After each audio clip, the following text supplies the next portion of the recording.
What's up, Bandidos? I realized in the last stream that so many don't realize clutch isn't glitched anymore, and it gives you 100% armor on kill, which is insane. I'm gonna show you how to actually make a build with it for fast heals and fast kills with crits over 700,000. Let's go. Accept it, Division. This is a war you can't win. Sweet dreams are made of this.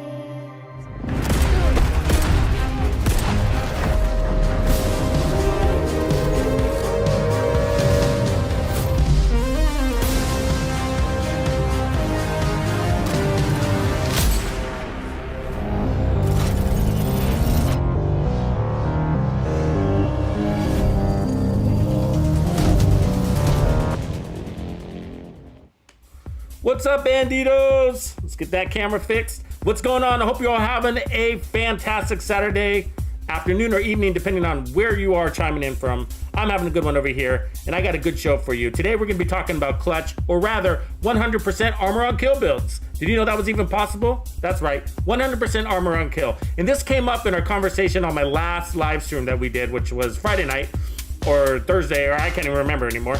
All the days are blending together.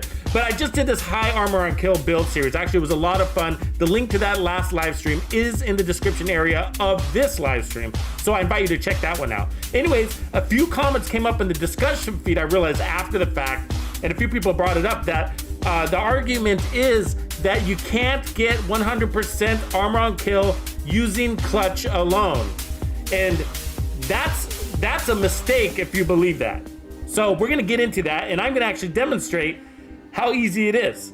And it's just a fact. This isn't really an argument, so we're just gonna clear it up. I think this is coming from people that have actually not tried clutch, apparently, because it's so easy to prove out. You just have to go into the testing range and kill a couple of people, and you'll see that you get 100% armor on kill. So, but I believe the truth is there's not so many.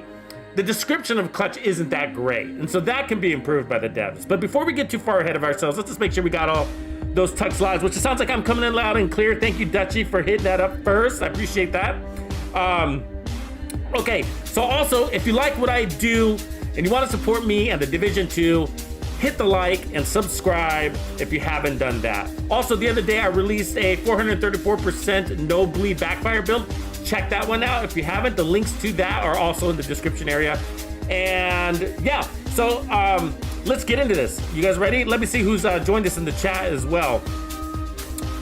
Who showed up? Fat Cat, what's going on, brother? What is good? Dutchy. Eating eating babies. What's going on, man? What's going on, Black John Wick? You guys were here for that conversation, I'm pretty sure. So, this build actually shreds, and the build itself, I'm sure I've shown a variation of this build in the past. I've actually run this build with the rail splitter. I'm not using the rail splitter today, but we're gonna talk about clutch, okay? So let's get right into the build, and let me show you the details. There's more than one way you can run this. I just kind of ran this the straightforward way, so let me switch over to that. And then I'm gonna hide the chat for this real quick. Scott Bitters, what's going on, man? Yeah, I have lots of Ridge Race Pride builds. I sort of stopped using Ridge Race Pride, but when it first came out, I was kind of really into it. I liked running Ridge Race Pride with protection from elites. I think that's a lot of fun. Probably the funny thing is, I think the last like Ridge Race Pride build that I slapped together was probably, oh, I don't know, guys. Do you think that was the I think it might have been the whatchamacallit build, the Captain America build, where I used the deflector shield, because the deflector shield and Ridge Race Pride actually synergize together. That one's a lot of fun too. It's a lot of fun. So I invite you to check that one. It's called Captain America build.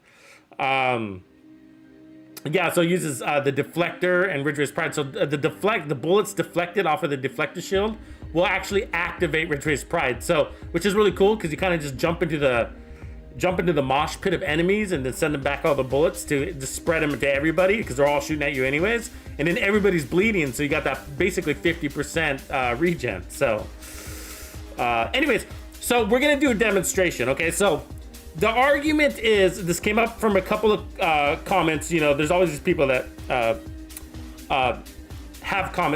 have these types of comments, right? And it's just like, and I kind of wonder, like, have you actually tested these things, or do you just comment on them, right? It's good it's not that hard to test these things. So I encourage you guys to do this on your own when you get a chance. But let's take a look. So I'm running Devil's Due backpack that has perfect clutch. Okay, so you don't have to have the perfect version. It's just kind of a nice to have, but this is a Dark Zone exclusive backpack. So if you want the Devil's Due, and I really like it, actually. I jump to this backpack from time to time. It's a lot of fun. Then, you know, you're gonna have to go to the Dark Zone, or you can also farm named item caches. But the Devil's Due comes with perfect clutch. It's a Cheska backpack, so it's all critted out, which is nice. But so check this out. It says, so we need to pay attention to this talent, because I think this is what screws up people's heads a lot. So if you're below 20% armor, critical hits repair 2.5% missing armor. Okay, so if you're below 20% armor, so basically every crit that your bullet puts out will give you 2.5% missing armor, right? So that's like the armor regen, if you look at it that way, right? So up to 20%. So once you refill your armor up to 20%, then you can no longer crit to heal. And okay, so that's part A. That talent is all on its own, and I think that's what screws with people's heads. Is like, this is actually two talents. Okay? Clutches, it's two parts, I should say. It's two parts. Then there's a second part. Kills allow you to repair up to 100% armor. Well, that's weird. Right there it says in the description, repair up to 100% armor across 4 to 10 seconds based on your number of red core attributes. So is there any argument that it says that you can heal 100% of your armor, 100% armor, whatever you want to call it, regeneration? Now for me, I call it armor on kill. Why? Because it's in the description. Kills allow you to repair up to 100% armor for 4 to 10 seconds. So it's like this weird like crossover between armor on kill and regen, because basically you activate it with the kill, just like you do armor on kill, but then you crit, and it doesn't say that, right? But so you have to know this is from experience. And then you crit over 10 seconds to heal yourself to 100%. Now what's cool about so you got to sort of take notes on this, okay? So like let this stuff soak into your brain. Roberto Salazar, what's going on? Patch Pike, man, what's up? Scott Bitters. Yeah, so there's so much to this that's not in the description. I think they put in there probably confuse you even more. So I'm gonna have to like download this stuff to you, all right? So first of all, okay. So let's just forget the first part, okay? The whole 20% armor back on crits, you know, is really cool. Saves my life all the time. I got gameplay footage recorded, and we'll also do some live gameplay footage. So I'm gonna show you both, and you'll see that saves your life all the time, okay? But it's the on kill thing. First, what I want you to notice about this talent is there's no cooldowns, and that's a big deal, okay? No cooldowns. So if you get a kill, it's like it's sort of like preservation, right? So you know how you can kill, preservation, right? So I actually have that on my other weapon, so let me show you. So preservation is sort of the same thing. On kill, you get 12% armor over 5 seconds, right? If you get 2 kills, you're getting 24% armor over 5 seconds. Then 3 kills, and so they're layering on top of each other, right? One's expiring, the other one's still healing, and so on and so forth. So it's the same thing with clutch. So if you keep stacking your kills, then it's like basically you're extending that 10 seconds. You're extending the timer. As long as you're critting, now it doesn't say this here, but this is in the second paragraph, okay? You have to have high crits on this build. You have to have max crits to use clutch. It requires crits to heal, okay? And here's another mind fucking blowing thing, which I think some people don't get, is that you actually have to land your shots to heal too. And I think that's why people don't realize it works. They're like, oh, clutch doesn't heal you up to 100% all on its own. Well, that's because you're missing your shots, right? So first you gotta land your shots. Second is you gotta crit. And third is you gotta get at that kill, right? Well, I would say put that first. First you gotta get a kill, then you gotta land your shots, and then you gotta crit. Those shots gotta be crits. So you gotta have high crits on your build, okay? Now the other thing is there's a timer on this. So if you want those heals, if you want to make use out of that timer, then there's 2 things that you want to have on your build. One is lots of red cores, right? The red cores is what allows you to have the max timer, right? The 10 seconds part. Second, you need to have a high RPM weapon. If you want to see your heals go up fast, that means you need to put more crits into that enemy faster. Okay? And that's why we're running this setup, okay? We're running a high RPM weapon to get going. We're running the CTAR, and I put Killer on this. You can go with whatever talent you want, but I want Killer because once we proc Killer, since we got crits on this build, we have to have high crits on the build, right? So we're at 58.7, that's perfect. And actually we're higher. The reality is I should probably drop this because I'm running the Coyote's mask and most enemies are playing within 15 meters. The reality is I should have those crits down to like 48% and then move it to crit damage, but I'm okay. So we have max crits here. We have more than max, and then we're getting another 25% crit damage from the Coyote's mask. So let's just round that to 150, and then Killer is giving us another 40%. So we're at 190% crit damage on this build. Does that sound like a little bit or a lot? Well, you're probably saying, well, I've had 220, 240. Sure. Look at the RPMs on this weapon. 1,035 RPMs with a 50 round mag, okay? So 190 crit damage at 1,035 APMs, and you're gonna see that we are just cutting fools in half, okay? Now we've been using the CTAR a lot over the last week because the rail splitter is for sale. And so the rail splitter, you can run the rail splitter with this build. That will not hurt you because again, one of the requirements is landing your shots. I don't have the rail splitter on my build, but you'd be missing 2 offensive talents, one on the gun and one on the backpack. So, you might not want to use it, but again, one of the requirements is that you land your shots, and the rail splitter is going to help you do that. But RPMs is king in this build, and it's king for 100% armor on kill. So if you want 100% armor on kill, you have to use a high rate of fire weapon. So the CTAR Emmeline's Guard is another one to stack the armor on kill, so you can have preservation going at the same time as clutch. And that's why I have this weapon here, just to show you that you can do that. You can use like the apartment, the swap chain, like any high RPM weapon, right? One of your favorites is probably the Dark Winter, right? The vectors, any of the vectors will work. So anyways, so we're meeting 2 of the requirements. 1, high RPM, or 3 of the requirements, really. 1 is high RPM, the other one is max crits, and then the other one is really good handling. The CTAR has a good base handling on it, so it's basically the perfect gun for this backpack, and I'll show you that. So again, I'm running the Coyote's Masses because it's good for crit builds. So we're just taking advantage of the crits. Got it all critted out. Again, the backpack, and I'll show you how this works. Okay. And then for the rest, I'm into it to boost the speed, but really it's an amplified damage. There's no doubt.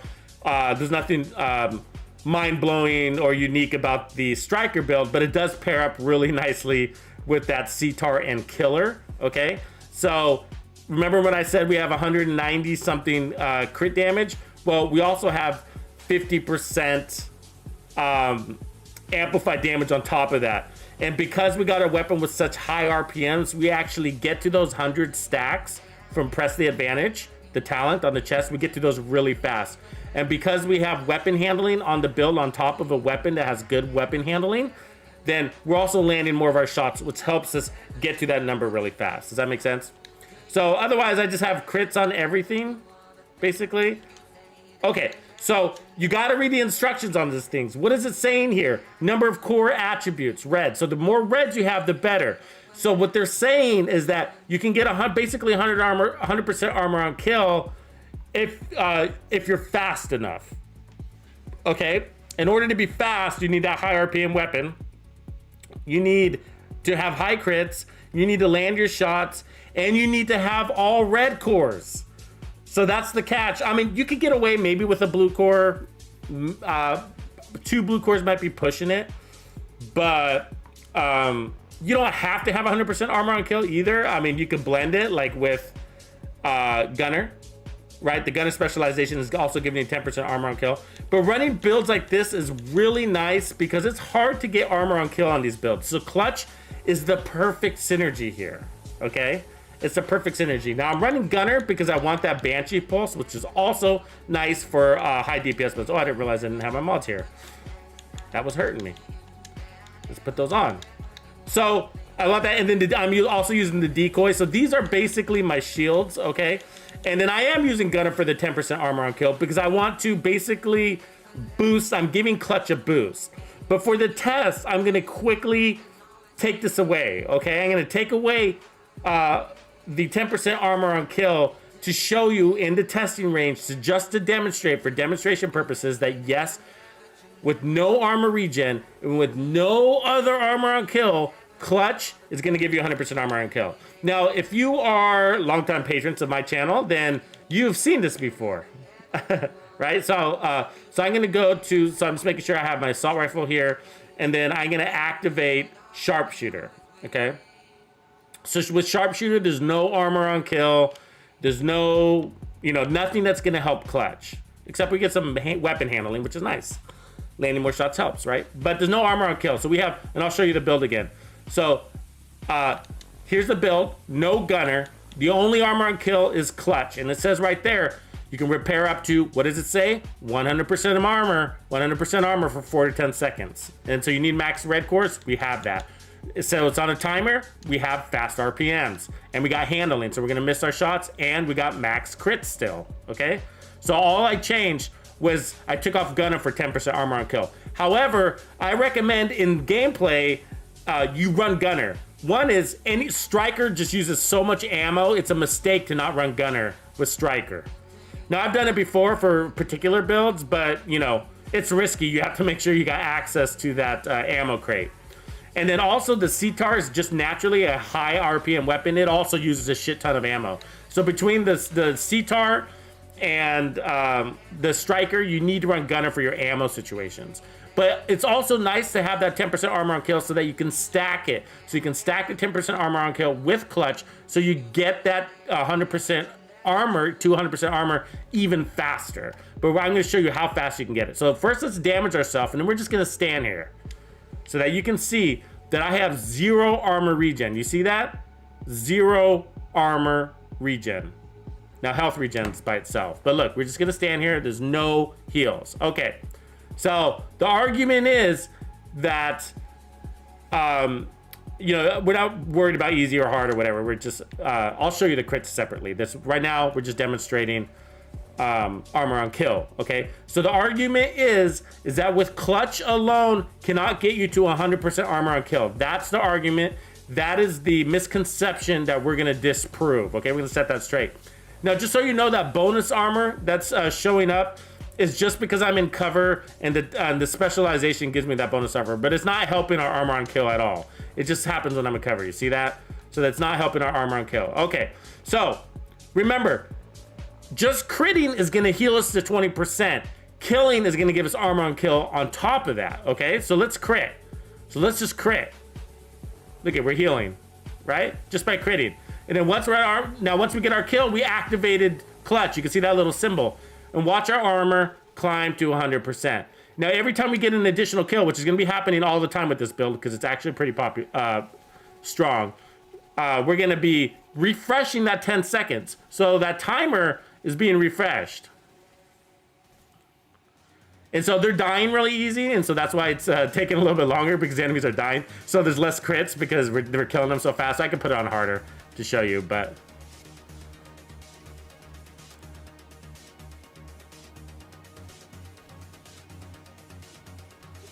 So, yeah, I don't know. What do you guys think? Is that pretty... I think it's pretty obvious, but let me step away from the bonus armor. So there you go. There you have it, right? Okay, let me change the difficulty on this just so you can see it happen a little slower. And put it on very hard. So once you get your kill... I'll just grab some ammo real quick. Once you get your kill, you can see what I'm saying? Like, your ammo without Gunner is like a thing, right? But, okay, just remember, once you get your kill, you're going to proc... You're gonna proc it, okay? Oh, I gotta damage myself. Let's go do that too. Now the bonus armor is gonna throw you off because when I'm in cover, it gives you a little bonus armor. So it doesn't look like we're full because of the bonus armor, but we get full pretty quick. So we heal ourselves. That's the first part of Clutch. Now Clutch, the second part is activated. That's why we got that little talent. And now all we got to do is crit to heal, as long as that little wheel is up, that little wheel on the bottom. And we're killing pretty good, right? And so we're just about full right there. There it is. One step away. Well, we were almost full, I guess. So the wheel is still active.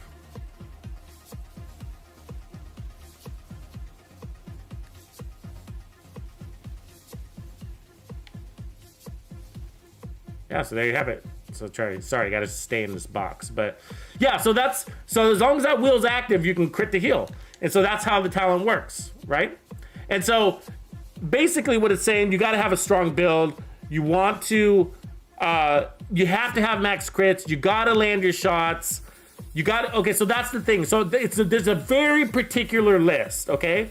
So if you're trying to use clutch with a slow weapon, like, you know, like I got one here, like the M1928, I love it, but the RPMs are too slow for clutch. Same with the capacitors, kind of borderline. I mean, for me, like I'm talking like 850 or higher. I mean, you need to go high, right? I mean, we're using 1035 RPM. So Emmeline's guard would work. So let's, okay, so you saw it work. So we've just proved it out. Now let's go put Gunner back on. And then let me just show you, like, so there's so many ways you can creatively use this build. So let's activate this. All right, cancel that. And then make sure my weapons are where they need to be. SMGs and assault rifles. Okay, let's put back on the talent because we're gonna need that. Banshee pulse, perfect for no shield builds. Effect duration. Okay, so now we got 10% armor on kill. So it's basically that 10% armor on kill is just going to be in addition to clutch. So you're stacking armor on kill, and it's just going to make it go faster. Let me just put this on a higher thing, because that way you can see it happening better. Okay. So I'll still use the assault rifle, and then I'll switch to the SMG. So go for the easy kills, of course. Activate. Oh, I gotta damage myself. Damn it. Always forget that. All the way down. Okay. So now we don't have that bonus armor, so that's nice too. No more bonus armor there. Okay, let's get some kills. Anyways, yeah, so you do in the field, you always want to go for that easy kill first, just because it's usually smart strategy anyways, but then you're going to proc it, and then anybody you crit on afterwards, the tankier the better, right? Look at it, we're full again. See that? Way easier. And so that's because now we got 10% armor on kill on top of the clutch, right? So now we got to go damage ourselves. So it's going to happen faster, obviously. That 10% armor on kill is basically putting clutch on overcharge, so to speak, right? So healed up. That first part of the talent really does help. Look at that healing. Are you watching it? Then obviously when we get the kill, you'll see a big chunk raise, right? But you can see the bars going up with the crits. And there we are at 100%. So that's 100% armor on kill. Now, if you think like, oh, well, it took you a couple of kills. Of course. And that's of course. It's like, it's over 10 seconds, right? It's over 10 seconds. So it's not happening. This is not 100% armor on kill on first kill. This is 100% armor on kill for over 10 seconds, basically. So that's the pace of it. So it's like preservation, basically, right? It's basically like preservation, except they've added the crit part. All right. And then basically the strength of it, you can make it stronger by more red cores. So there's these conditions to it, and that gets confusing for people. And I get why they think it doesn't work, but it's an absolute beast. Okay, and so let me damage myself even more, because I just want to give you guys some build ideas too, and we can continue to build on this in this live stream or in future ones too. But what I'm going to do is switch here to this SMG. Okay, so now we're going to get 10% armor on kill there, up to 100% armor on kill there, and then we're going to get up to 24% from preservation over 5 seconds, right? So you're gonna what's gonna happen is again, we're putting this on overcharge, okay? Now, the thing about the Emmeline's Guard is it has the same RPMs as this assault rifle. You see 1,035 RPMs with the 50 round mag, 1,035 with 50 round mag. And so I put the preservation Emmeline's Guard on first now. So we got max crit still and 130 same. We got less crit damage because we don't have killer anymore, but we still get the 25% from the Coyote's mask, okay? and plus, of course, all the other amplified damage. So let's get our kill real quick, so you can see we're already healing. Look how fast this is gonna go, by the way. We're there. So about 2 3/4 of a kill, right? And we were still healing, so it's actually probably less. And the reason why is because if you noticed, let me damage myself again. If you notice, Emmeline's guard was still healing, but we were already full. So what I'm gonna do is try to kill just 2 guys here real quick, and then let it stand for a couple of seconds, all right? So we're gonna heal. All right, there's our first kill. So we procced preservation and armor on kill. So there's 2 kills. Now watch. So almost 100% off of full kills, but we're not done. I mean, I can keep going, obviously. So you can crit through it, and there we go. You know, I still had crits on my gun, is what I was saying. So let me I'm in on the timer. So let's see how many kills it ends up actually being. So 2 was almost there. 2 was like 95% or something like that. So let's get our first kill. Get our second kill. So now the timer's activated. All right, and then let me crit a little bit, maybe to all the way down to there. See if that did enough. Nope. So just call it 3 kills to make it easy. So between 2 and 3 kills, you're gonna get to 100% armor on kill with this build using Emmeline's guard. Now for me, I liked this, and I tried it both ways. My preference was to go with the Sitar, okay? That's because Killer, again, it's just like those builds, just like yesterday's or the other day we did that live stream, right? If you can't get the kill, what good is your armor on kill? Now, of course, Emmeline's guard gets you the kill, but you got a lot of defense, a lot of defense there. You got defense from clutch and defense from preservation, right? You got all this amplified damage and great crit, so you're not hurting, but you're also not hurting. I wasn't hurting with killer, and let me show you that. Let me show you that. Okay, so just a couple of quick control points here. And then we'll get back into the lab. But while that's going on, I want to see who's in the house. Montezi! Valiant Powers! What's up? Matthew Erickson.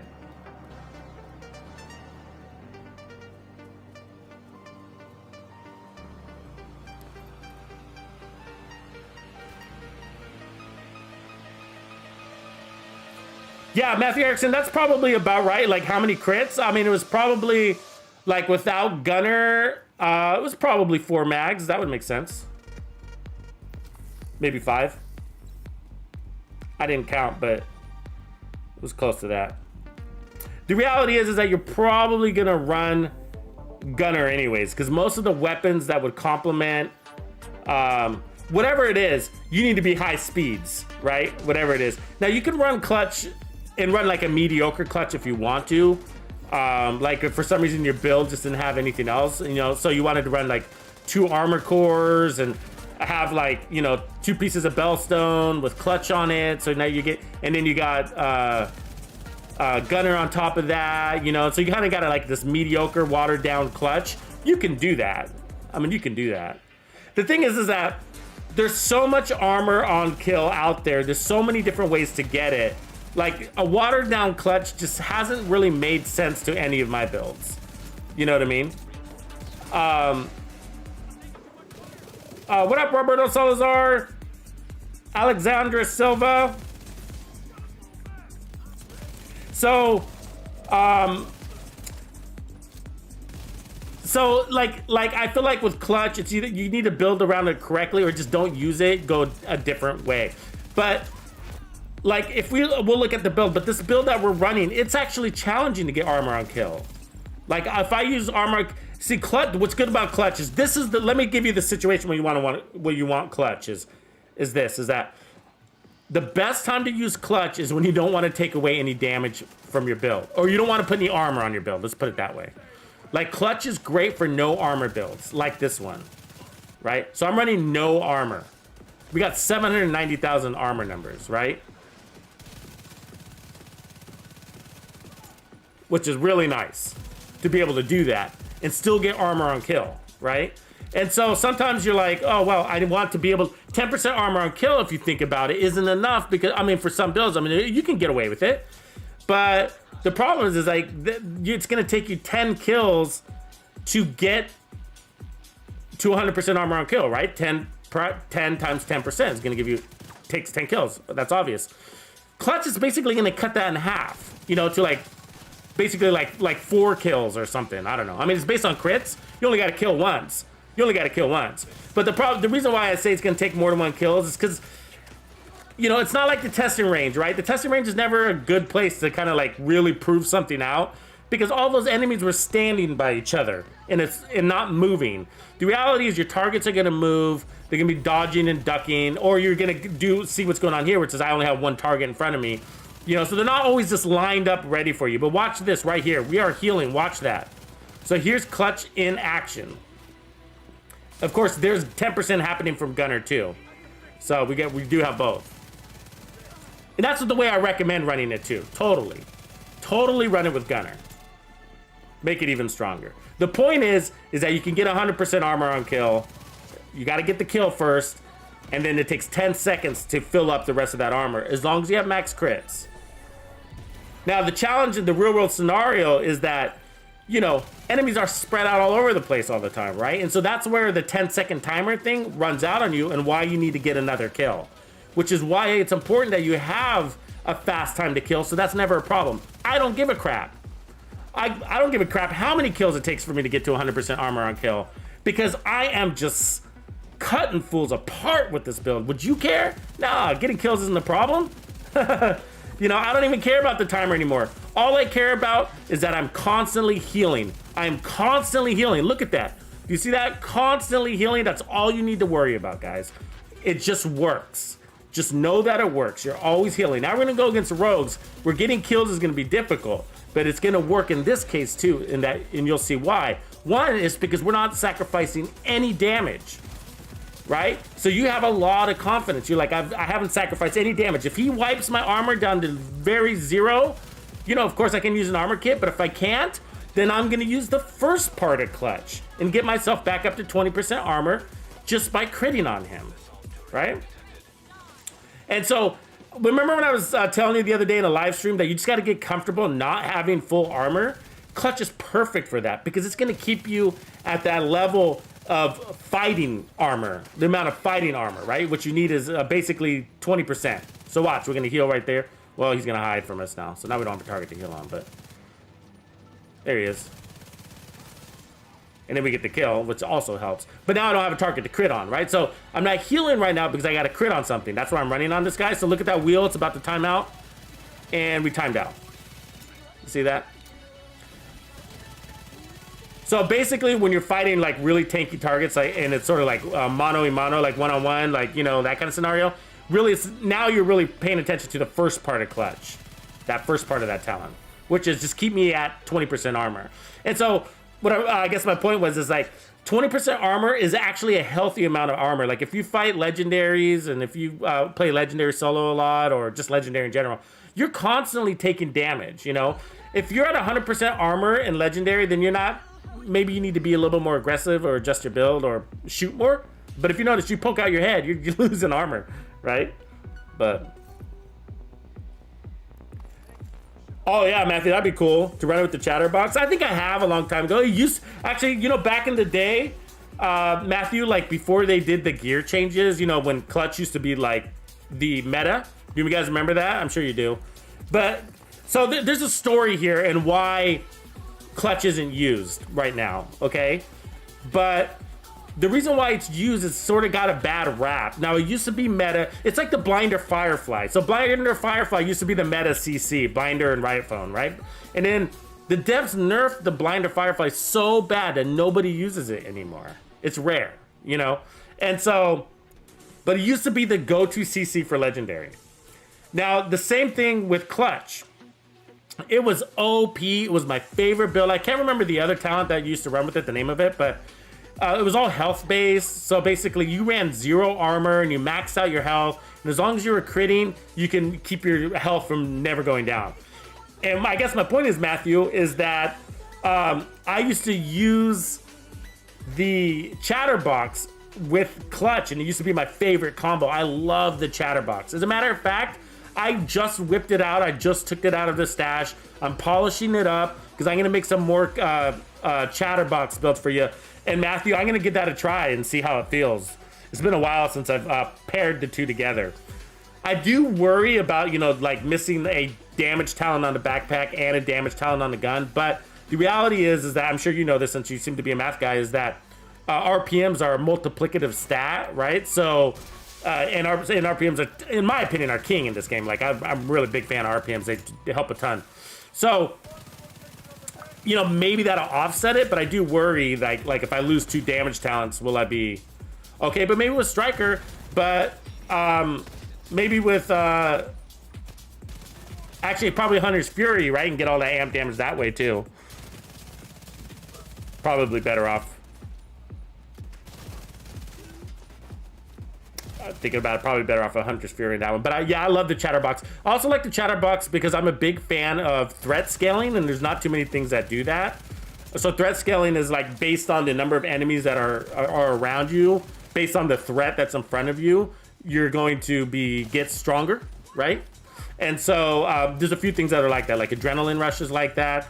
The Firewall Shield is like that, so it scales with the level of threat that's in front of you, right? And the Chatterbox is like that. There's very few other things. I don't think there's anything else that really does that, right? That gets stronger just by standing there, right? I can't remember if there's anything else, but anyways, look at what's important for this build, like the clutch thing. Like I was saying, like this is not meant for tanks. This is meant for like really high DPS builds, right?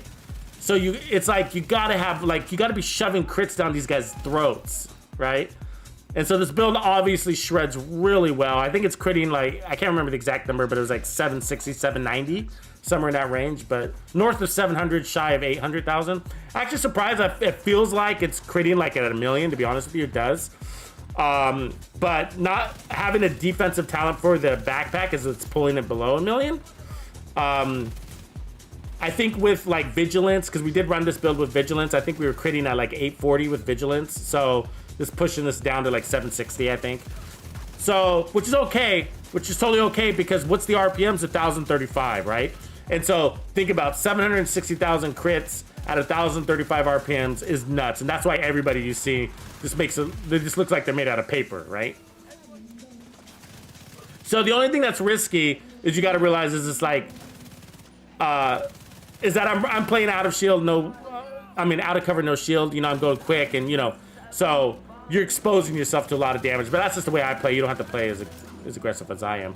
But again, clutch is on a timer, and so it's encouraging a fast-paced style of play, right? Well, I mean, you could be critting. It doesn't matter. It's not asking for high damage. It's asking for crits. So you could be critting at, you know, 50 meters, and it'll work. Prudy, what's going on, Prudy? Squad, what up, brother? Antal, what's going on? Sir AQM, let's see what he says. Hey, Bellstone vest with spotter. How would you build around that? Any suggestions? Bellstone vest with spotter. Yeah, I think I've created builds like with that in particular. I mean, I feel like if you're gonna run Bellstone, you either got to go all into armor regen or play off the armor on kill. You know, run 2 pieces. I'm just like thinking of the last build that I did with that talent. I think I ran. I'm not sure if I used. I'm trying to think. Was it the? I think it's that one that I did 45% armor on kill. Yeah, I think that's the one. Let me just grab it here for you, and I'll drop the link. 45% armor on kill solo legendary build, and I used it with the mop. So I went spotter with the mop using in sync on the mop, and then I used the highlighting link, whatever it's called, the tack link, or whatever it's called. Let me grab this thing for you. It's actually a lot of fun. I actually show you how to solo legendary with the build too. So there's the build video, which is like 10 minutes, and then there's a solo legendary live stream that's linked to it. So I invite you to check both those out. Let me grab this real quick. Here it is.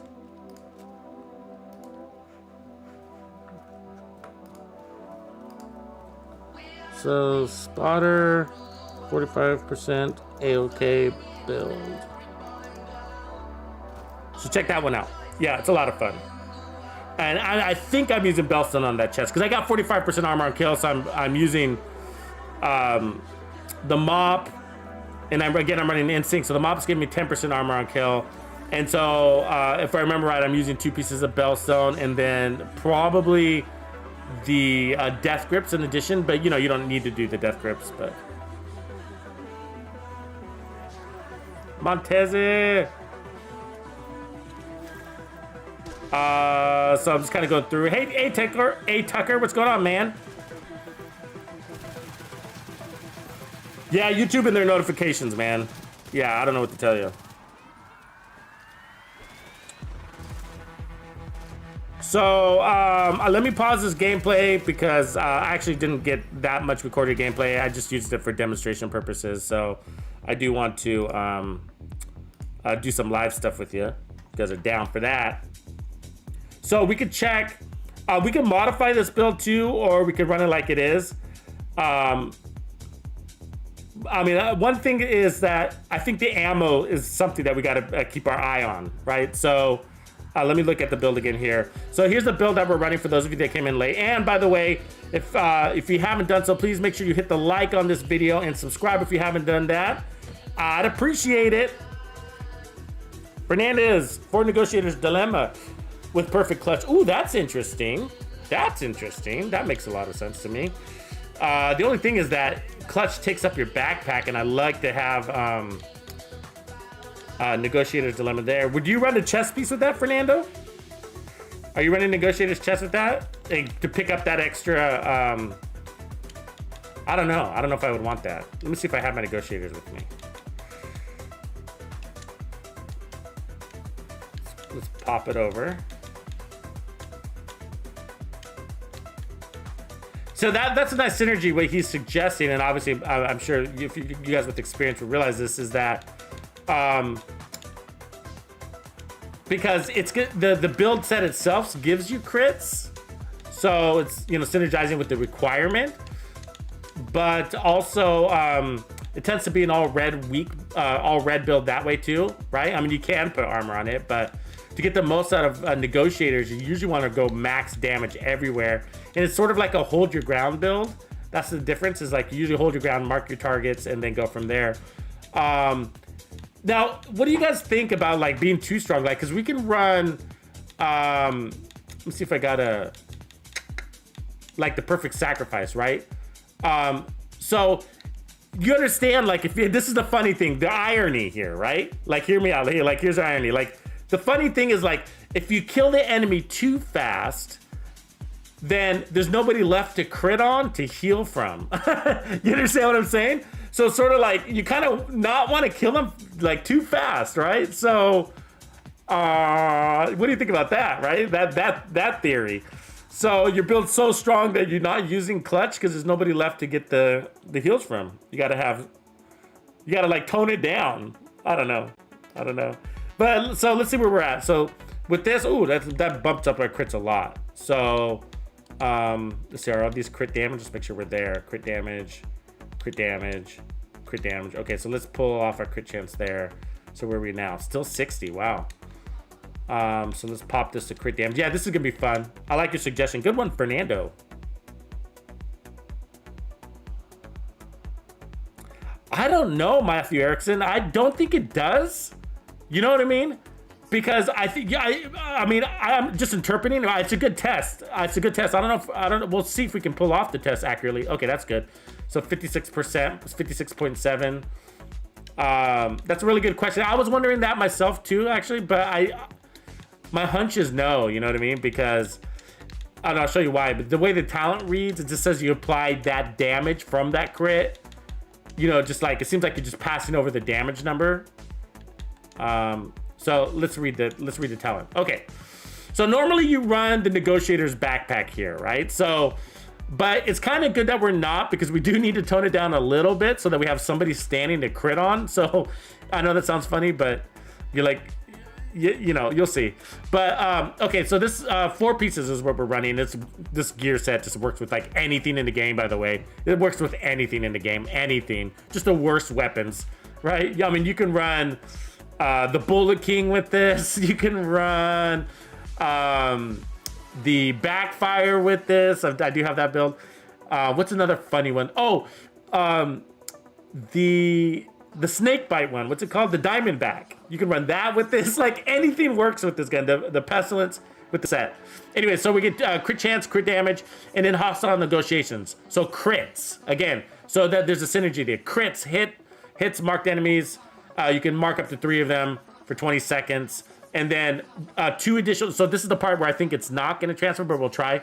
When you critically hit a marked enemy, all other marked enemies take 60% of the damage dealt.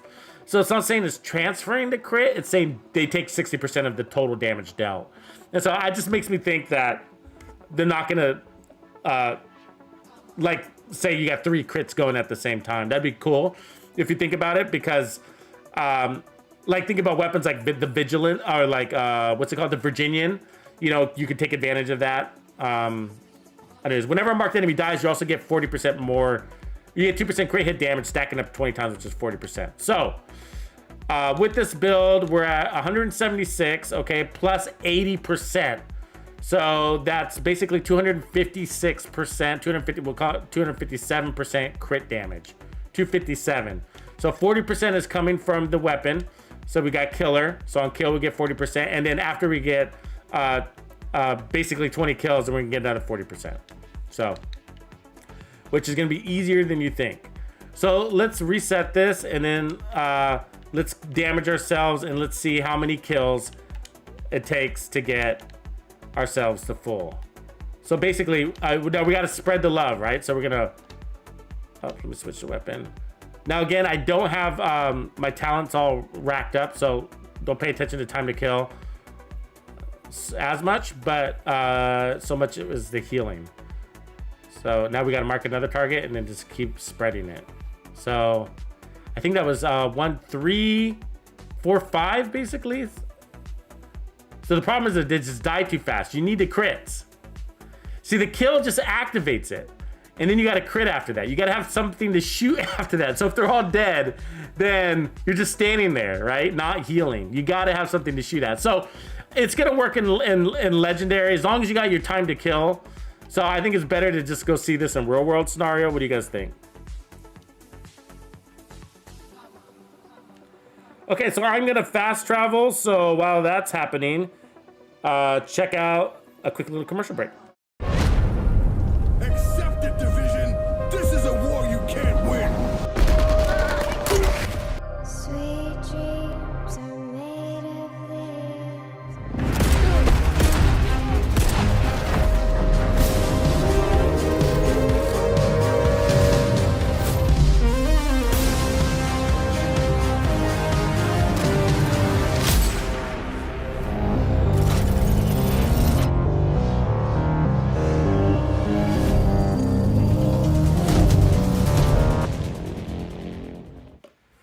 So season 8 or season 2.3 is just around the corner, and I will be doing daily coverage of season 8. We will be dropping you guys new builds and challenges to take on all of the global events and leagues. And so with the goal of helping you ramp up your character as fast as possible, if that's what you're looking to do, or to take advantage of those reward tracks and just rip through them. So I'm really looking forward to this new season and putting everybody to the grind. Okay, so here we go. So we got ourselves a little negotiators build. So we're gonna test clutch with it and see how we like with it. Now the other content we just saw running with this 4-piece strikers was all heroic content, right? So this is gonna be a little bit different. We're not gonna be able to run out of cover so much. So I'm not gonna put on any heals. I'm gonna use double decoys. Okay, so I'm just using the turret as a decoy, and then I'm gonna use the actual decoy. Okay, so we're gonna try to rely all on clutch, and we got 10% armor on kill coming from gunner, and then we're also getting the rest of the armor on kill from clutch, of course. And then we're critted out. Where I think, what did we say? 260, 266. So we got perfect glass cannon, so we're gonna be taking a lot of heavy punches. Okay, but again with this, we're just gonna bunker down and hold our ground and just kill everybody from a single spot. So let's go ahead and throw out our turret, and then let's just start killing fools. Remember, we got to keep them marked. So it's going to be a strong build, so we're going to have the time to kill. We do know that. Ooh, that hurt. It's high from those grenades, apparently. All right, good. Here's a good time to demonstrate our healing. Let's get some heals. So we got the kill, so now we just need to keep the crit going. Tanks are a great way to heal up. Yeah, that feels good, right? Clutches it. That feels good. So we got about to 80% there. Is that 80%-ish? Ish?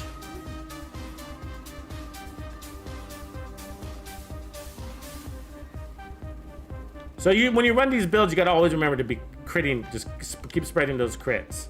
So we're back to 100% heals in no time, guys. In no time. So that felt good.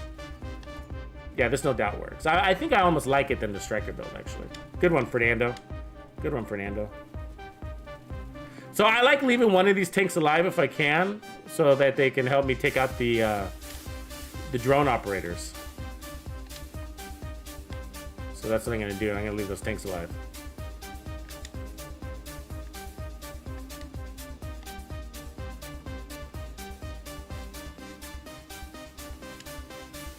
Because they're kind of just sitting ducks, you know what I mean? And then here comes the rushers. Let's get them out of the way real quick. But those drone operators can be a pain, especially when you don't have very much armor.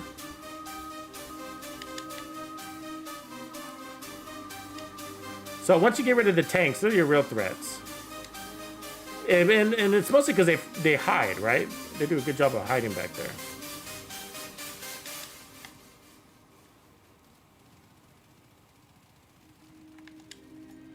So we got a little bit of armor back off of a passive kill, basically is what I'll call it.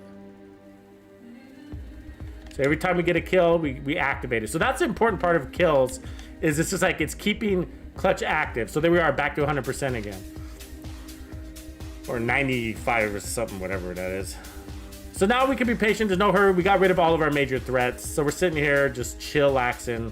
So ammo is an issue though, keep in mind that. So luckily we're running gunner. You basically have to run gunner with any of these fast rate of fire weapons anyways.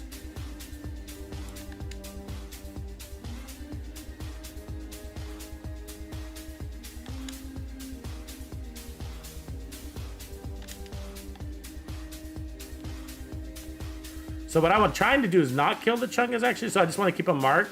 But I want to use the chungas to kill the these snipers. So let's get my decoy out there and then let's heal ourselves. So this is where it's important having the first part. This is why I actually like the first part. Look at our heals. As you see how we just jumped up real quick.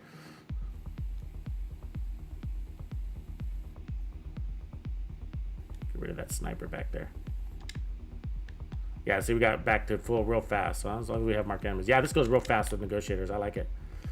I mean, and they were out of ammo. So thank God for Emily's guard. Oh, I killed myself. Oh, that's bullshit. That's complete bullshit. But I like the way that felt. What do you guys think? That felt pretty good, right? So we just ran out of ammo right there, but I had the Emmeline's guard to back it up. So it does. Now, of course, we're not going to get that much range, but it's cool. They were playing pretty close to us anyways, so this would have worked. And then it would have given you an even more boost with at the loss of some crit damage, right? But I don't think we needed it. I mean, look we were running perfect glass cannon. We did die at the end. Boo. But we're running perfect glass cannon with that, right? So we were taking that 60% amplified damage along the way.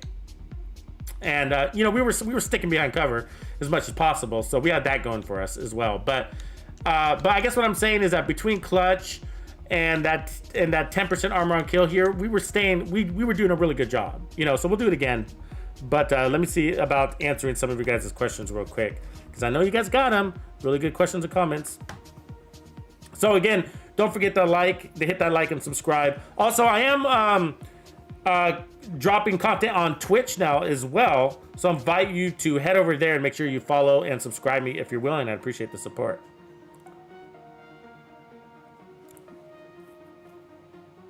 Oh, Brian Shaw, that's good words, man. Brian Shaw says, I found my home on this channel. Appreciate you, man. I'm trying to bring new shit to you guys all the time. You know. Oops, knocking things over in my office here. Okay, what's going on, Jaco? I see you made it. 6 Atomic, you too, man. It's 6 Atomic. Did I see that you joined the Players Club today? Is that right? Or did you renew? I think you renewed because you got a black skull. Well, welcome back. Derek says, Saturday night. Anyone else enjoying drinks? Damn it, no. I wish there was. Linked laser pointer. That's the right word, bud. Yeah, so Jayco's one of the clan leaders for the PlayStation. So if you guys are looking for a new clan and you're on the PlayStation Network, then now's a good time to raise your paw. Banditos have paws. We don't have hands, just so you know. We have fists and paws. Let's see what Derek says here. He says, I got a chill out clutch build. The Mask World weapon core with 3 crit damages, red Gila chest pummel, and death grips. So Gila and death grips for health. 2% bellstone with 1 red, about 1.3 much on. Are you running any exotics on that? It doesn't look like it. Doesn't look like it. I was gonna say, like, you might be. I think you'd be better off with the chill out mask. I'm a big fan. I'm a big fan of it, and sometimes it's best in slot, but that's conditional, and it's basically condition. Like for crit builds, the condition is: are you running Cheska and Grupo already on your build? Then you can look at the chill out as an option. But if you're not using an exotic, then the Coyote's mask is best in slot for crit builds.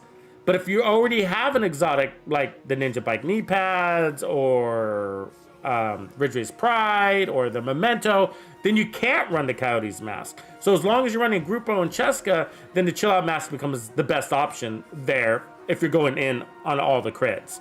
But you know, you don't have to go by the rules, right? Do whatever the hell you want, Derek. I'm down with that. Sounds like a good build, man. For sure, for sure. What up, Sick Jim? If I didn't say what up already. Hunter UK.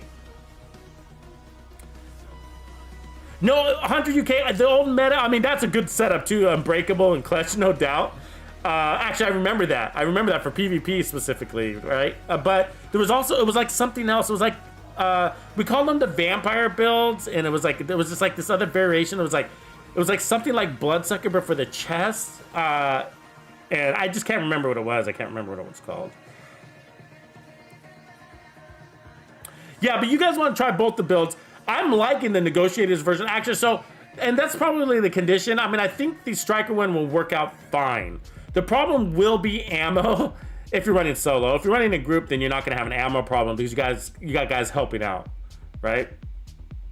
But, what up, Malcolm Gales? Good to see you, bro. Scotty Luther, what's up, bro?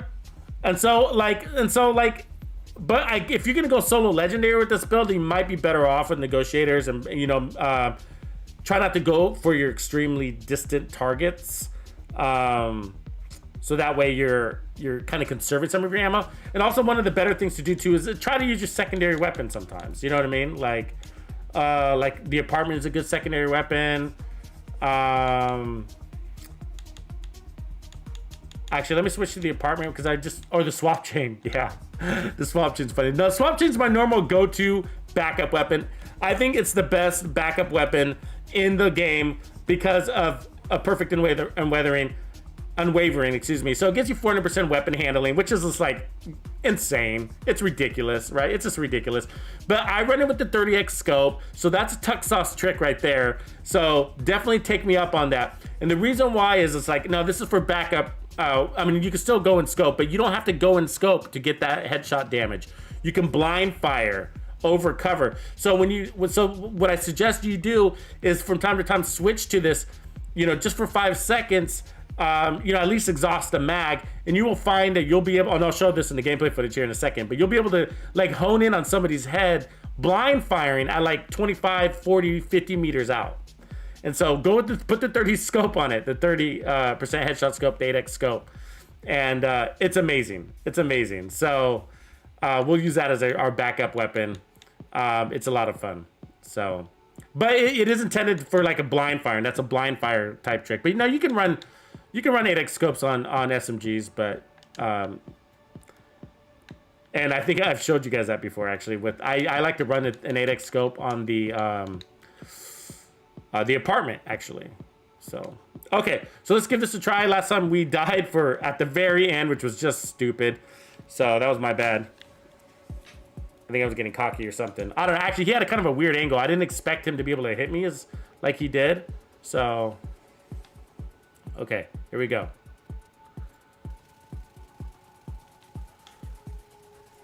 So I really do want to keep those tanks alive, actually, and use them to kill enemies. So I could just mark enemies and then crit the tank. And that's really helpful for killing the drone operators, especially. Because the drone operators like to hide. And the double decoys is nice to have. So it's nice to not have to run like a restorer. Like a drone.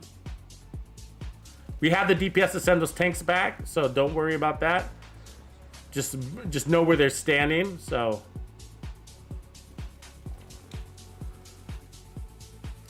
Again, we are running perfect glass cannon, so you do have to be careful a little bit.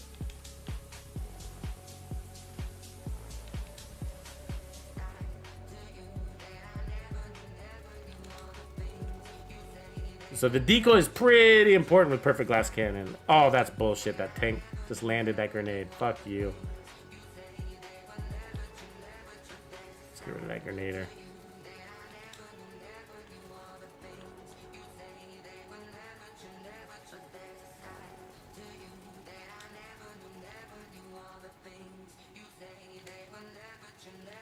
They get you to miss a lot, so that's why you got to use those still targets. So I got to take it easy on how much ammo I use, right? So I'm going to blow my decoy. All right, he's going to heal up my tank, which is nice. That's good. That's good. So I actually look forward to him healing that tank because then I can use it.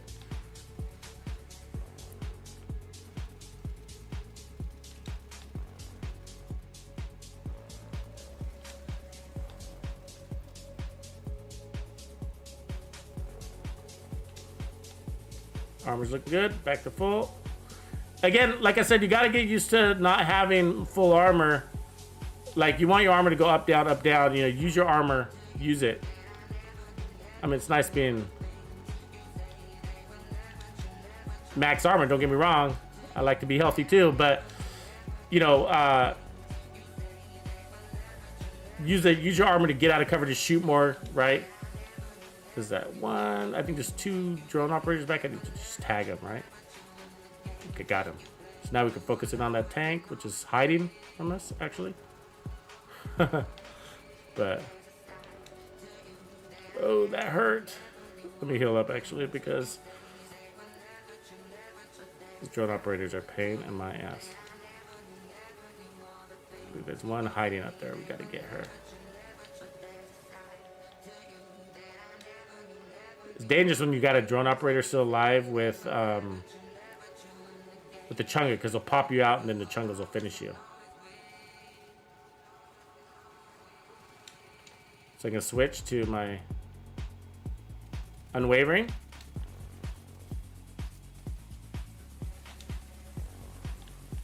Yeah, unwavering's nice too. Oh, those fucking drones are gonna be the enemy. Oh my god, that's twice of bullshit. That's bullshit. Not liking it, guys. Not liking it. It's not the build. It's those fucking drone operators. She was hiding from me. Okay, we got this. We got this, right?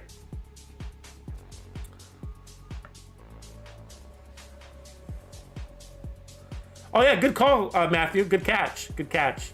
So the damage transfers aren't orange. Good catch. That's definitely a good way to tell. I like that. Okay, let's see. We can do it this time. We got to get those drone operators. They're the trick, right? We had them last time. I mean, the first run, but the second one, the one got away, and it just takes one. Trust me, it just takes one.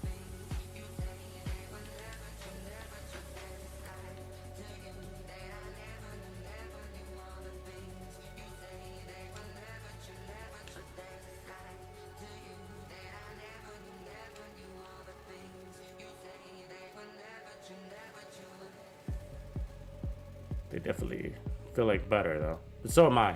I'm about as squishy as they are, so let's not get too cocky, right? We're killing nicely, though. You don't have to run perfect glass cannon on your build, by the way. You'll still do fine with out glass cannon if you want to go like obliterate or something. Obliterate's a good way to go because you got max crits, so that would synergize nicely. I'm just comfortable with glass cannon, and I also like the challenge of it too. I like the challenge of it.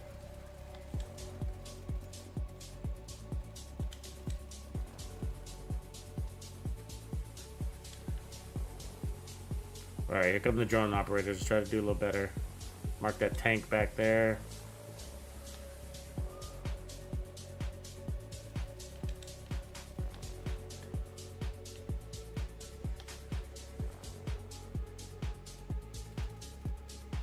This drone operator is just so good at hiding, you know? One exposed. There's always one that goes in that pocket right there, which is really annoying.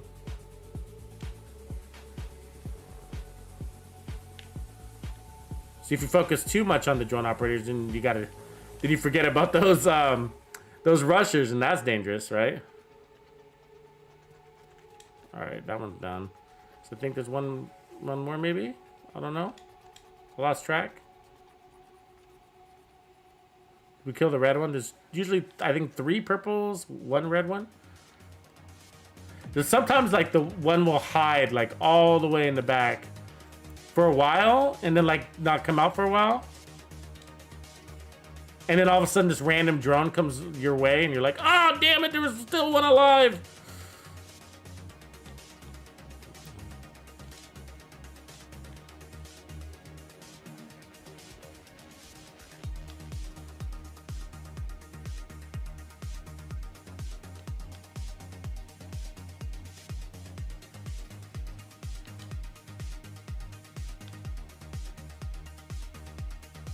So I'm actually going for the snipers. The snipers are my real targets. So it's, yeah, I mean, there's a risk because you're keeping the chunkas alive, but at the same time, those snipers they're like the drone operators, right? They go in the back and they hide, and they're really hard to get at, and it just takes a long time if you're trying to do this quickly. Then you end up having to go hunt them down or wait for them. So either risk your life or... And then they can one-tap you, so they're definitely a real threat. Getting low on ammo again.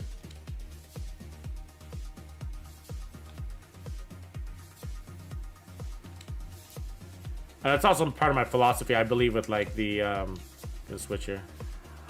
With the Negotiator's build, you should always be shooting. That's kind of my philosophy behind it.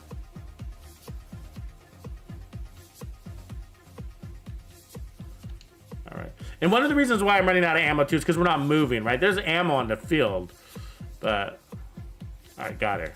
All right, so she's tagged, so I just need that chunga to come forward. Chunguita. There we go. Sounds like everybody. Yeah, so this build worked. A little better. Could have gone a little bit faster. My situational awareness goes a little bit down when I'm streaming and playing at the same time, so. Yeah, so I mean, so that's the build. This one works. I like it. It's got the time to kill. I mean, it definitely works. So I mean, it kept us healed. It kept us going. I mean, again, like the reality is, you don't even need 100% armor on kill. You just need enough armor to stay alive, to keep yourself in the fight, to maintain your aggressiveness, right? Is that a good one? No, not really. I never use perfect focus. I use focus, but not perfect focus. So. This is Eclipse, apparently. So yeah, but anyways, good synergy going on there. I think I'm definitely gonna put that on the list for the clutch build. Sure, I've run that in the past. It's just been a long time. I kind of go through clutch phases. You know, I do run the CTAR with it a lot. Now, if you're gonna go SMG, if you're gonna do run and gun, I mean, we were running and gunning. Obviously, we were running and gunning, but. You know, or just go standard armor and kill, and that's because you're gonna need the armor to go with it, right? You're gonna need to be able to take a few of those punches. And so, you know, Hunter's Fury just makes more sense because you're also gonna get that status effect on kill. So if you're gonna run and gun, if you're gonna use like a shotgun, that's not gonna work, right? Because clutch needs high RPM. So, but there's SMGs that will work, like the Vector, and you know, Emmeline's Guard obviously works, and the Swap Chain or whatever. But if you're gonna use SMGs, then you might as well use Hunter's Fury. Then you have 20% armor on kill right there, plus Gunner, 30% armor on kill. You don't need clutch. You don't really need clutch. You know what I mean?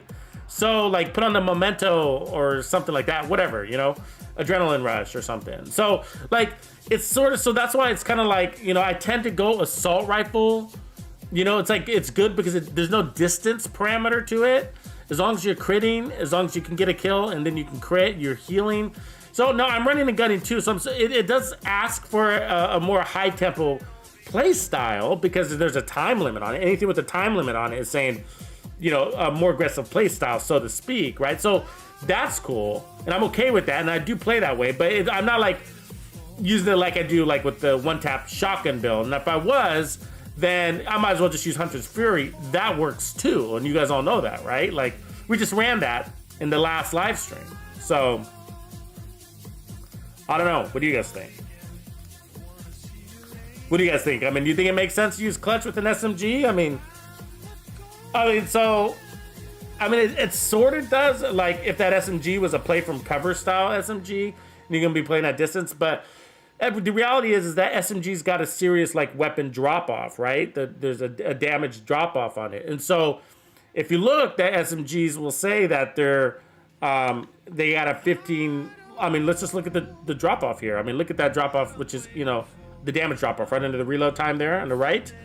I mean, that says, like, between 10 and basically 20 meters, the weapon is going to get a steep drop-off in damage. So if you're shooting enemies beyond 20 meters, really beyond 15 meters, with this weapon, then your damage drop-off goes way down. Now, this one's a little, you know, a little bit differently for that first 5 seconds because your handling goes way up, and so you just land so many shots that your damage does drop off if you go beyond 20 meters, but you land so many of your shots with your great weapon handling that it sort of makes up for it a little bit. But on any other SMG, it just doesn't make sense to go after targets beyond 20 meters, right? So with that said, then you might as well use Hunter's Fury and get the 20% armor on kill, and you know what I mean? Just even if you're playing from cover, you need to play within 15 to 20 meters anyways, or less, right? So, and then if you're using an Adrenaline Rush, which is amazing, and with Intimidate, which is amazing, Intimidate, right? 35% amp damage on top of that, then you're gonna be like, well, then you got this bonus armor that's protecting you, and which is why 20% or even 30% armor on kill is plenty, because you got bonus armor that's shielding you and giving you enough additional armor so that you can get that next kill and then heal yourself, right? So it's just a different mechanic, right?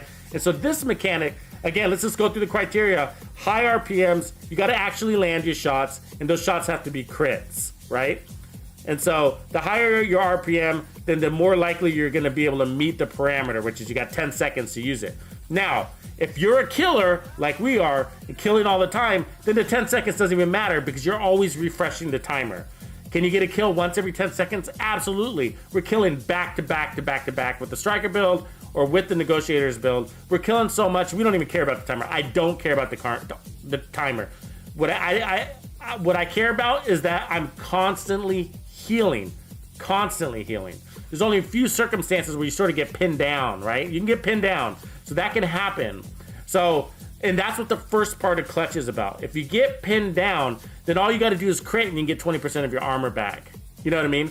But if you have 50% armor and you're pinned down, then again, go back to the first part of clutch.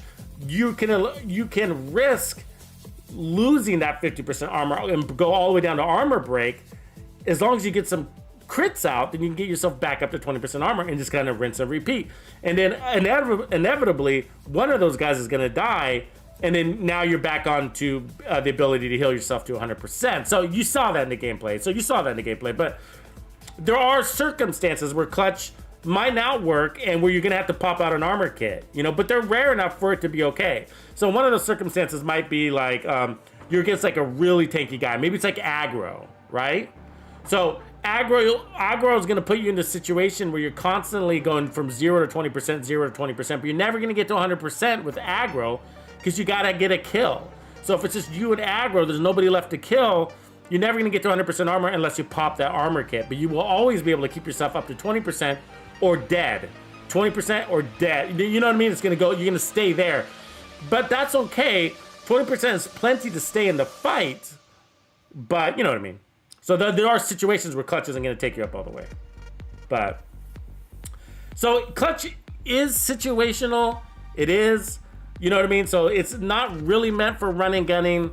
It's not instant armor on kill. It's armor on kill over 10 seconds. It's like a preservation that has a crit requirement to it, right? It's like preservation with a crit requirement. So you always have to be shooting, which is kind of nice with the negotiator. So kudos to Fernando for bringing it up because it might have slipped my mind. But like, yeah, Kevin Smalls, I hear you on the glass cannon. Very risky. But yeah, remember, like, we were also running that. But you know what? Go Obliterate. Obliterate is a perfect synergy for this because it's max crits, right? It's max crits. I mean, let's try it with we could run a Bellstone. Oh, this is a nice one too, actually. This is a nice one. This chess piece, as a matter of fact, synergizes nice because look, it's an all red Bellstone with max crits and Obliterate. This is our unique piece. I'm going to switch over to it and we're going to try it, okay? Now look, do you see why it synergizes? Because, well, Bellstone normally comes with an armor core, right? But running an armor core would weaken clutch. So having all reds strengthens clutch. But having no armor cores does weaken that 1% armor regen. So you might be better off with like a Grupo chess piece here, or you know, or going back to glass cannon. But let's give it a try and see if it's enough to speed it up, right?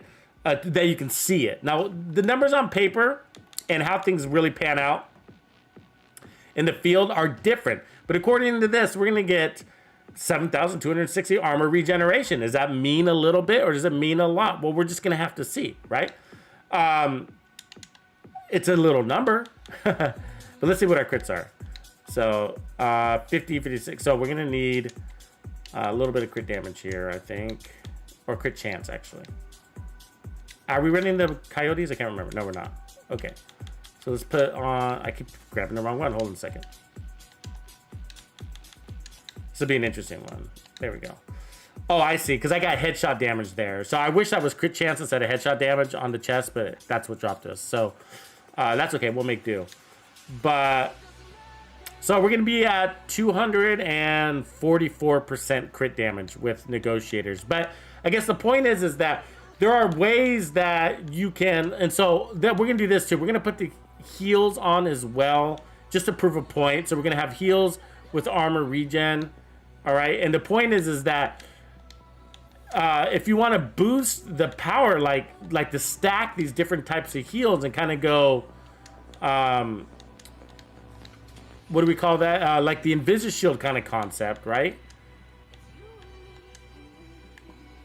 So I'm gonna use the turret again. The turret gets busted out pretty quickly, but we're not gonna have perfect glass cannon. Our threats are gonna be the same. Our serious threat is still gonna be the drone operators, right? But this is actually a really interesting way. So you can also like what if you had an Alps, like an Alps with a red weapon damage core? That would be interesting, right? For your chess piece here, or like you could run the negotiator's chest, so you could mark up to 5 targets, which is nice, and then you could run the death grips, right? Or something like that. Or actually, you know what else would work is running a non-perfect version and running 10% armor. Ooh, that would be nice. Let's do that. Yeah, that's gonna be a good test. Sorry guys, I'm thinking out loud here. I'm thinking out loud. So let me fast travel back, okay? Because I just realized that's gonna be pretty badass. So what I'm gonna do is run 2 pieces of Bellstone, okay? And then I'm gonna put the non-perfect version of clutch. And so the difference in the non-perfect version is really only that first part about like 2.5% back armor back on crit. I think it drops to like 2%, up to 20% armor. I think we'll look at it when I re-roll it, but it'll be nice to. Anyways, but what we're doing is we're stacking our heals, and that's the Invisishield system, right? Going towards that. Now Invisishield also usually has this bonus armor, because you need to have that invisible shield to protect you while you're healing. But this is a similar system. But basically what we're going to be doing is we're going to have armor regen, we're going to have clutch, and then we're going to pull in an additional 10% armor on kill. So we're going to combine these things and basically try to get ourselves up to 100% armor on kill faster, basically. So what I'm gonna do is, so I changed the backpack to a Bellstone. You see that? So I got crit damage, armor regen. Now we got another armor regen slot there. That's, let me see if I actually have one with, I need a crit. So let me see if I have a double crit. Yeah, this one. We're gonna do this one instead, okay?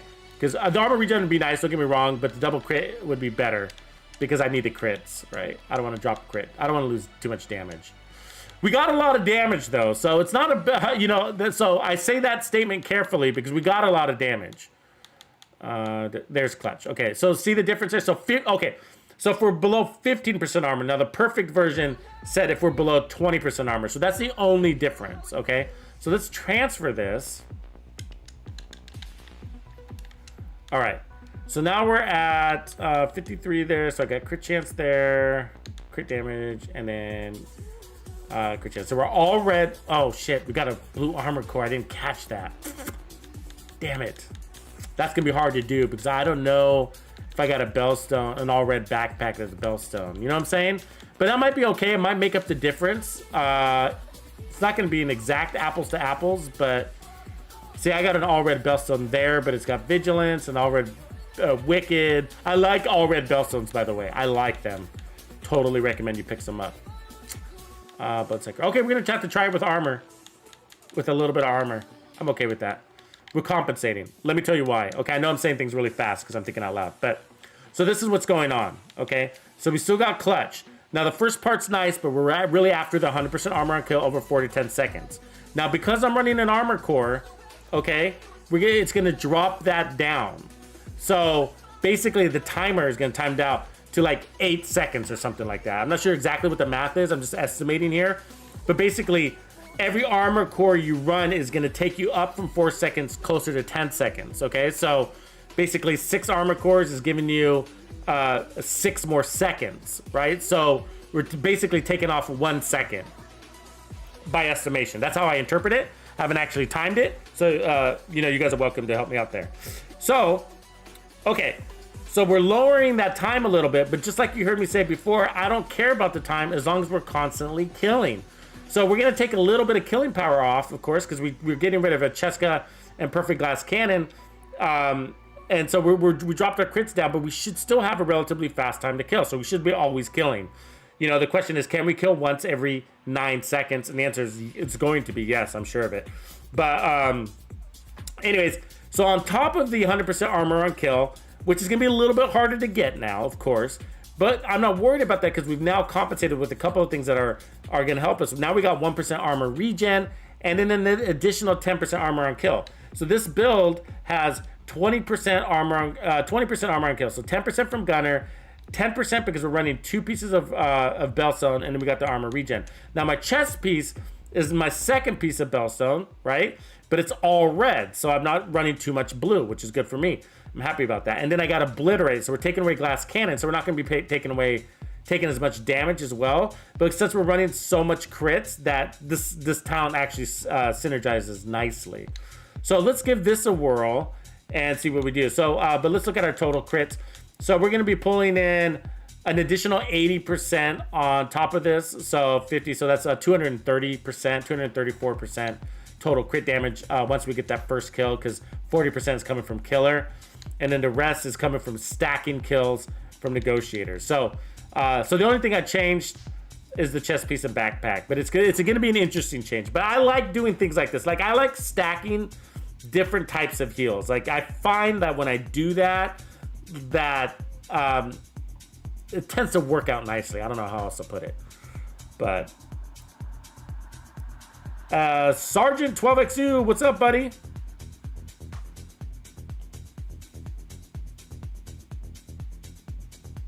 Star King, what's up? For the Visual Paradox, good to see ya. Puss Peepers, I like that. Oh yeah, that's interesting with the Eagle Bearer. That's a good little synergy too, because the Eagle Bearer gives you that immunity. How does that work out though? I wonder. You know better than me, because it. I guess when you're not immune, huh? When you don't have the immunity, you get the heals from that. Yeah, because I can see that working out really well, because it's sort of the same thing. Clutch asks for an all red build, right?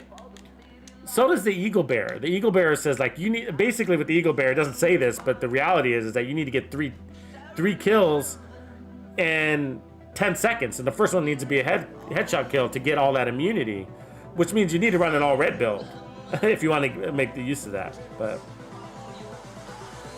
all right, this one's gonna be fun, guys. Okay, let me give you another peep at the build. Okay, so because I know I went quickly. Okay, so we're at 234% crit damage, something like that. Now, some of that's that's when we're at a full tilt. Okay, so I'm running killer on the gun, same gun, nothing changed. Nothing changed on the builds except for the backpack and chest. So we're still running 4-piece negotiators. We're critted out everywhere. Okay, the backpack, we're running the non-perfect version of clutch with crits everywhere. Now we got 1% armor and an additional 10% armor on kill, bringing us to 20% armor on kill, plus the 100% armor on kill from clutch, which is now going to be a little bit harder to achieve because we took away a red weapon damage score. But we're okay with that because we got more than enough compensation. So this should happen quickly. Now we're running Obliterate now instead of Perfect Glass Cannon. So our time to kill is going to go a little bit down, but that's okay because we're also going to have be taking less damage. So this should be fun. It really should. Let me reset this again for good measure. This should be a lot of fun. I'm actually going to look forward to this. Now, I'm stacking heals. That's the point of this, okay? So this isn't an apples-to-apples comparison. I'm also running the Fixer drone. So the idea is to always be healing.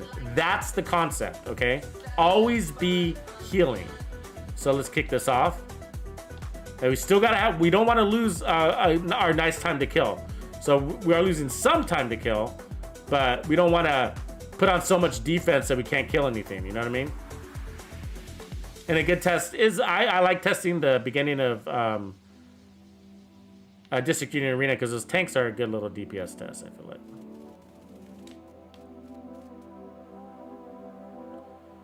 If you put enough damage on them, they fall back, so that's usually the test, right? Which isn't that hard to do, but if your build isn't cut out for those tanks, then they'll keep coming at you and they'll flank you. No, I've been mentioning this a lot, and so sorry for the repeat business, but I just need to make sure you guys know your priority targets are those tanks, the technicians, and the grenadiers. The tanks especially, though. They're your #1 priority because they're the only thing that can get past these tires to flank you. They're the only thing, right? And then we gotta watch our ammo, so let's watch that. The other thing that can get behind these tires up here are the drone operators. So they can go all the way out of cover. They can go way back there. So the drone operators and the tanks are the only thing that can flank you. And that's why your tanks are first. Look at but we're staying healthy. The enemies are running from us. It sucks. So what I'm trying to do is actually conserve my ammo. So it's a pain in the ass when we run out of ammo, right? So I'm waiting for the enemies to pull in closer because when they go really far away at that, remember, your assault rifle has damage drop off also at about 25 meters, right? So let's look at our damage drop off. So you see that damage drop off between 25 and what would you say, about 70 meters maybe? It goes really low at 70 meters. So they're out there.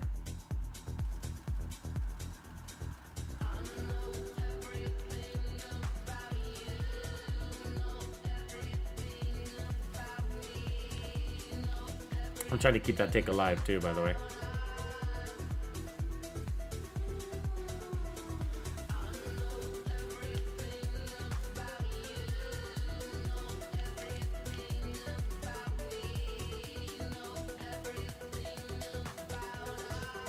Didn't make it.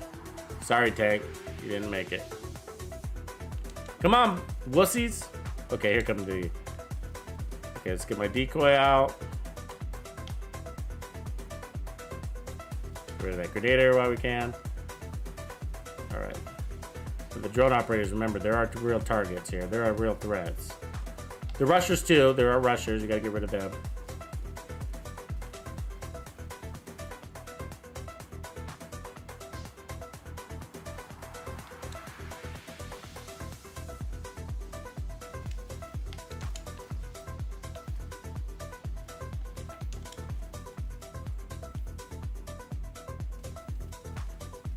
There we go. We got them marked now. 2 of them. We got 1 there, though. We gotta get that 1. There we go. All right, now let's finish the job. It's good when you got a tank standing here. That's how you get them. See how they're hiding back there? Really annoying. Basically, what they're doing is waiting for their their things to drop off, right? It's nice not having glass cannon though, I'll admit that. But they waste a lot of ammo because they're hiding. Get this ammo, I remember.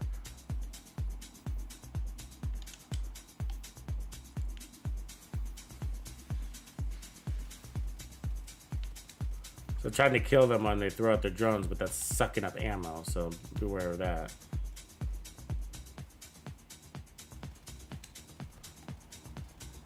I do like going up there. Actually, I usually chase them as I get out of the helicopter, but I don't like doing that when I'm live streaming. It's because it takes a little bit of focus. You know what I mean? There's a tad bit sense of urgency when you go up there. There we go. All right. So that's the hard part. So remember when I said your real threats are the tanks and the drone operators? Truly they are. Because watch, this guy, he's going to try to flank me. He can get a good angle on me, but all I have to do is move. They never come, they can't get past these tires. They can't. So from here, once you get the tanks out of the way, and then once you get the drone operators out of the way, you just have to be patient and just chill out. You know what I mean?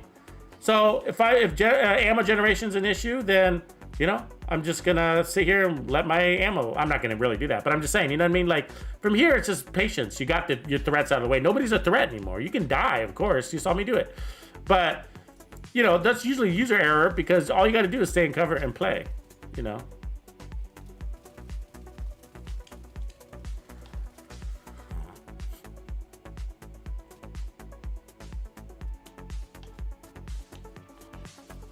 Got to mark. So from here, what I'm trying to do is just mark the snipers and then keep these chungas marked.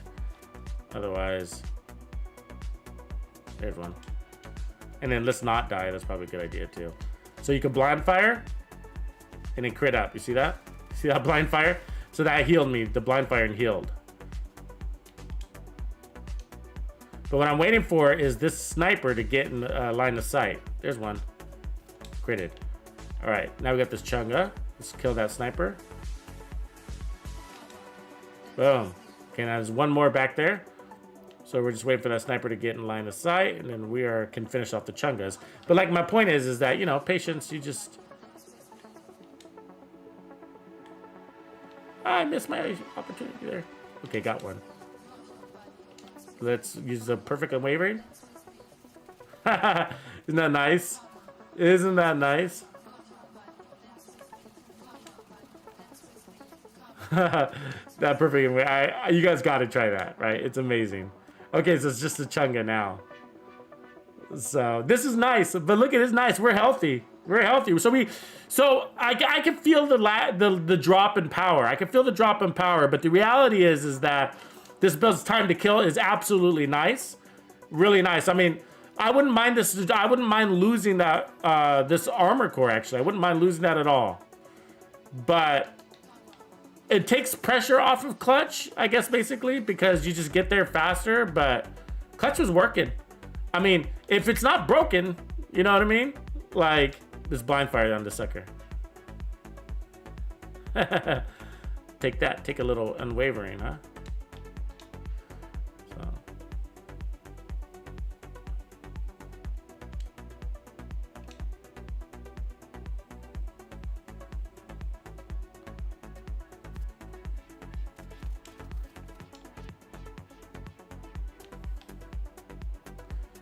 So he's taking a little longer to kill because all of our crit damage went away. Do you notice that? So we don't have killer and we don't have the stacks anymore. And then because I was sitting there talking, I also lost my obliterate stacks.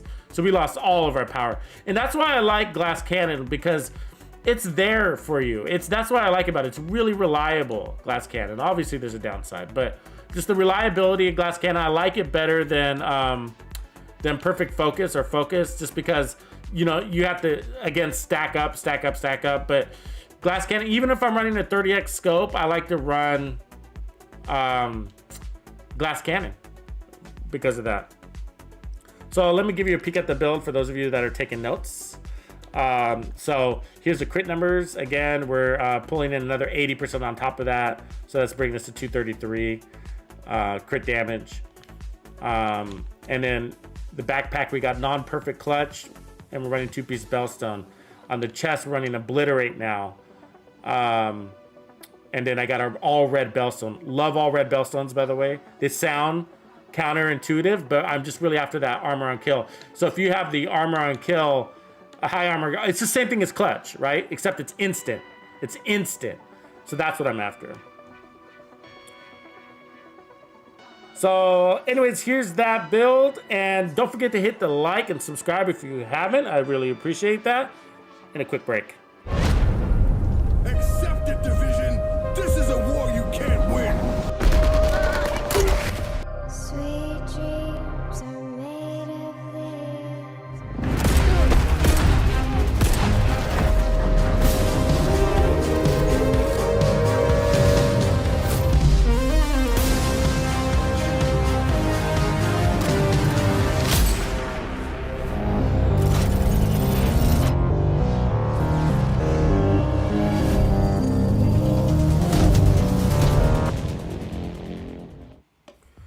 All right, appreciate that super chat, Hungry 40s.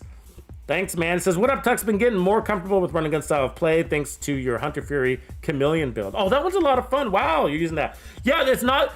Hunter's Fury is sort of like Negotiator's Dilemma that way. Appreciate you, Hungry 40s, for supporting me, man. Thank you. You're very loyal. Appreciate that, buddy.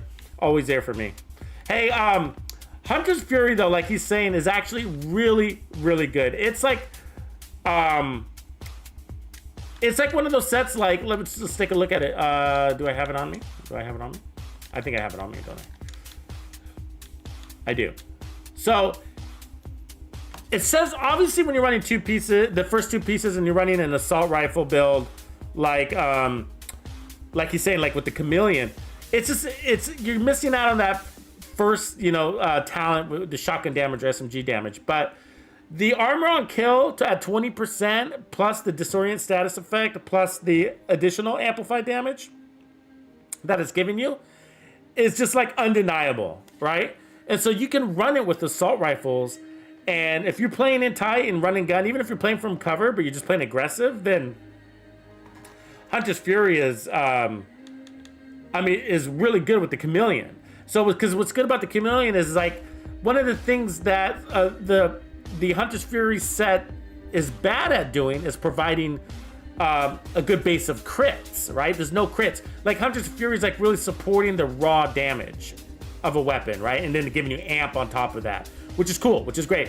But if you're like, we're trying to run like shotguns and put a bunch of crits on it, you'll get crits, and additional crits is helpful, but it's really hard to like max out that crit. So the Chameleon fills in that blank that Hunter's Fury has, right? It gives you all the crits that you need. You don't need to waste any crit chance on the build. The Chameleon brings all the crits that you need at 55%, as long as you have your watch max, and then an additional 50% crit hit damage on that. So then you can, really push your crits over 100 easily. But then it's also giving you that 90% weapon damage bonus underneath all the amplified damage that's going to be happening from the Hunter's Fury. My point is, if you haven't tried a Chameleon Hunter's Fury build yet, you should absolutely try it. Now remember, like look at the shot pattern there, right? So it's not that, it's the handling, I guess is what I want to say, on the Chameleon is not that great. And the reason why is it's built on the Vector platform. It's actually built on an SMG platform. So they did give it a little bit more range. The handling isn't absolutely horrible. It's just not that good. But when you're playing in close, the spray pattern is kind of circular, so it's okay when you're playing in close, right? But when you're playing in far, the Chameleon, you tend to miss a lot of shots, and you got a high RPM, so you're wasting a lot of ammo, and with the damage drop off. So it's really good for playing in tight. When you're playing in tight, you just got to get those stacks up, of course, to really feel the full breadth of that. But a lot of fun. Glad he brought that up. It's been a while since I've done that. And then the Tsunami made a great secondary as well, he says. There's a Vector with 300% weapon handling talent. Yeah, with Unwavering. Yeah. So, a lot of fun. But yeah, this is, definitely encourage you to try that one out. But let's see who else has joined this. Sergeant says, what's up? Maybe an 870 with In Sync for panic close-up moments. Or a Dark Winter for burst damage up close. Yeah, the Dark Winter, I was saying that early on, Sergeant. Yeah, that's a good recommendation. He's talking about the build that we're running now, I believe.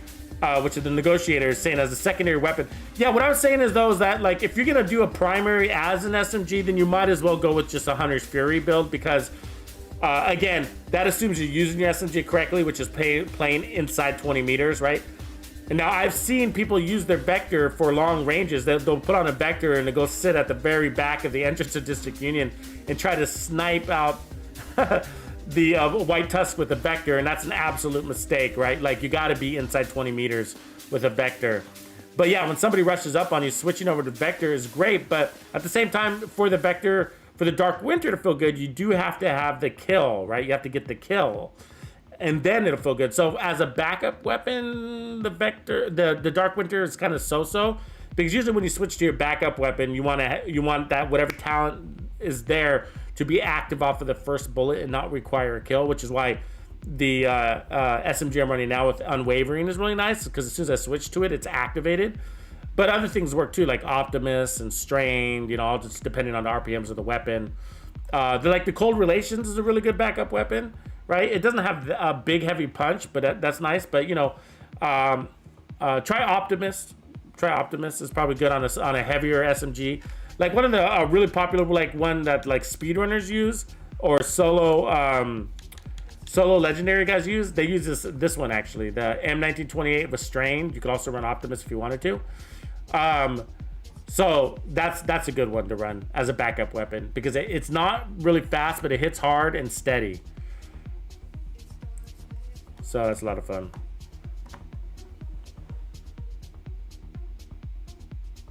Yeah, Scarlett says too much ammo burning with CTAR. That's for sure.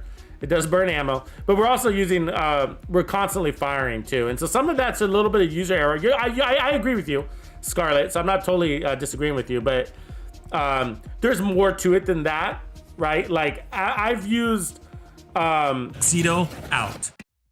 What I want to do. Sorry about that.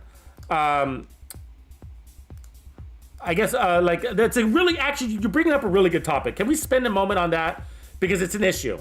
It is an issue. Not what he's saying, but I mean like the whole ammo thing, right? Like we just saw it, right? Like with both builds, really it's an issue. Like I said, when you're running things like the CTAR, the Police M4, right? In combinations with like Striker. Again, we were solo legendary. So I don't think that it was inappropriate that we were that we were running out of ammo in those scenarios. We were solo legendary, right? So you tend to use a lot more ammo. And also I wasn't trying to kill the tanks. I was marking them and then letting them heal up, and that's an issue. But the point is that a lot of the ammo situations aren't the weapon. So we've done this on this channel. And Scarlett, great question. So I really appreciate you bringing that up, or comment really. And but what I want to bring to everybody's attention, that there's a lot of user error is why we all, so I'm making the same error, which is why we run out of ammo, right? It's the damage drop off. That's the error. Okay, the number one mistake any game player in this game makes is not playing to their damage drop off. Okay, and so I make that mistake too. So I was firing upon enemies that were all the way in the back, basically by the second entrance in that District of Union. And so I was making a mistake. I can't help it either. And that's also because my mentality with negotiators especially is to always be shooting, because I see the negotiators as kind of like a crowd control build. And so you should be constantly inflicting damage, kind of thinning out the herd by killing people, of course, but also lowering their armor. And so even when you're playing in group, you know, you're a good crowd control kind of person. You kind of lower, you kind of like, it's kind of like what an oxidizer does, right? It like lowers everybody's armor. It has a, you know, so that the people with the DPS can kill them even faster. And so you can do that. That could be your strategy with the negotiators build, is to thin out the herd, weaken the herd, you know, but kills obviously, and it usually does a really good job of killing. You end up with the highest amount of kills running negotiator builds anyways, no doubt.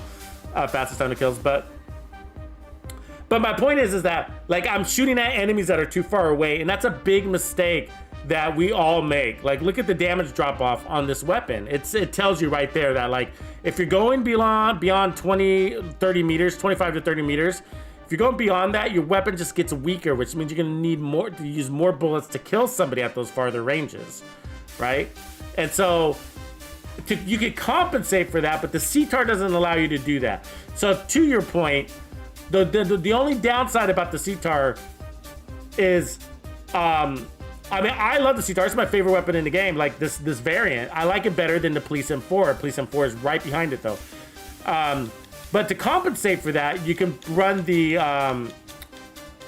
Oh well, you can't. That's what I was gonna say. Actually, the number one downside of the CTAR is you can't run a scope. So let's look at the Police M4 real quick. I usually have it here, but apparently I don't. Let me grab it.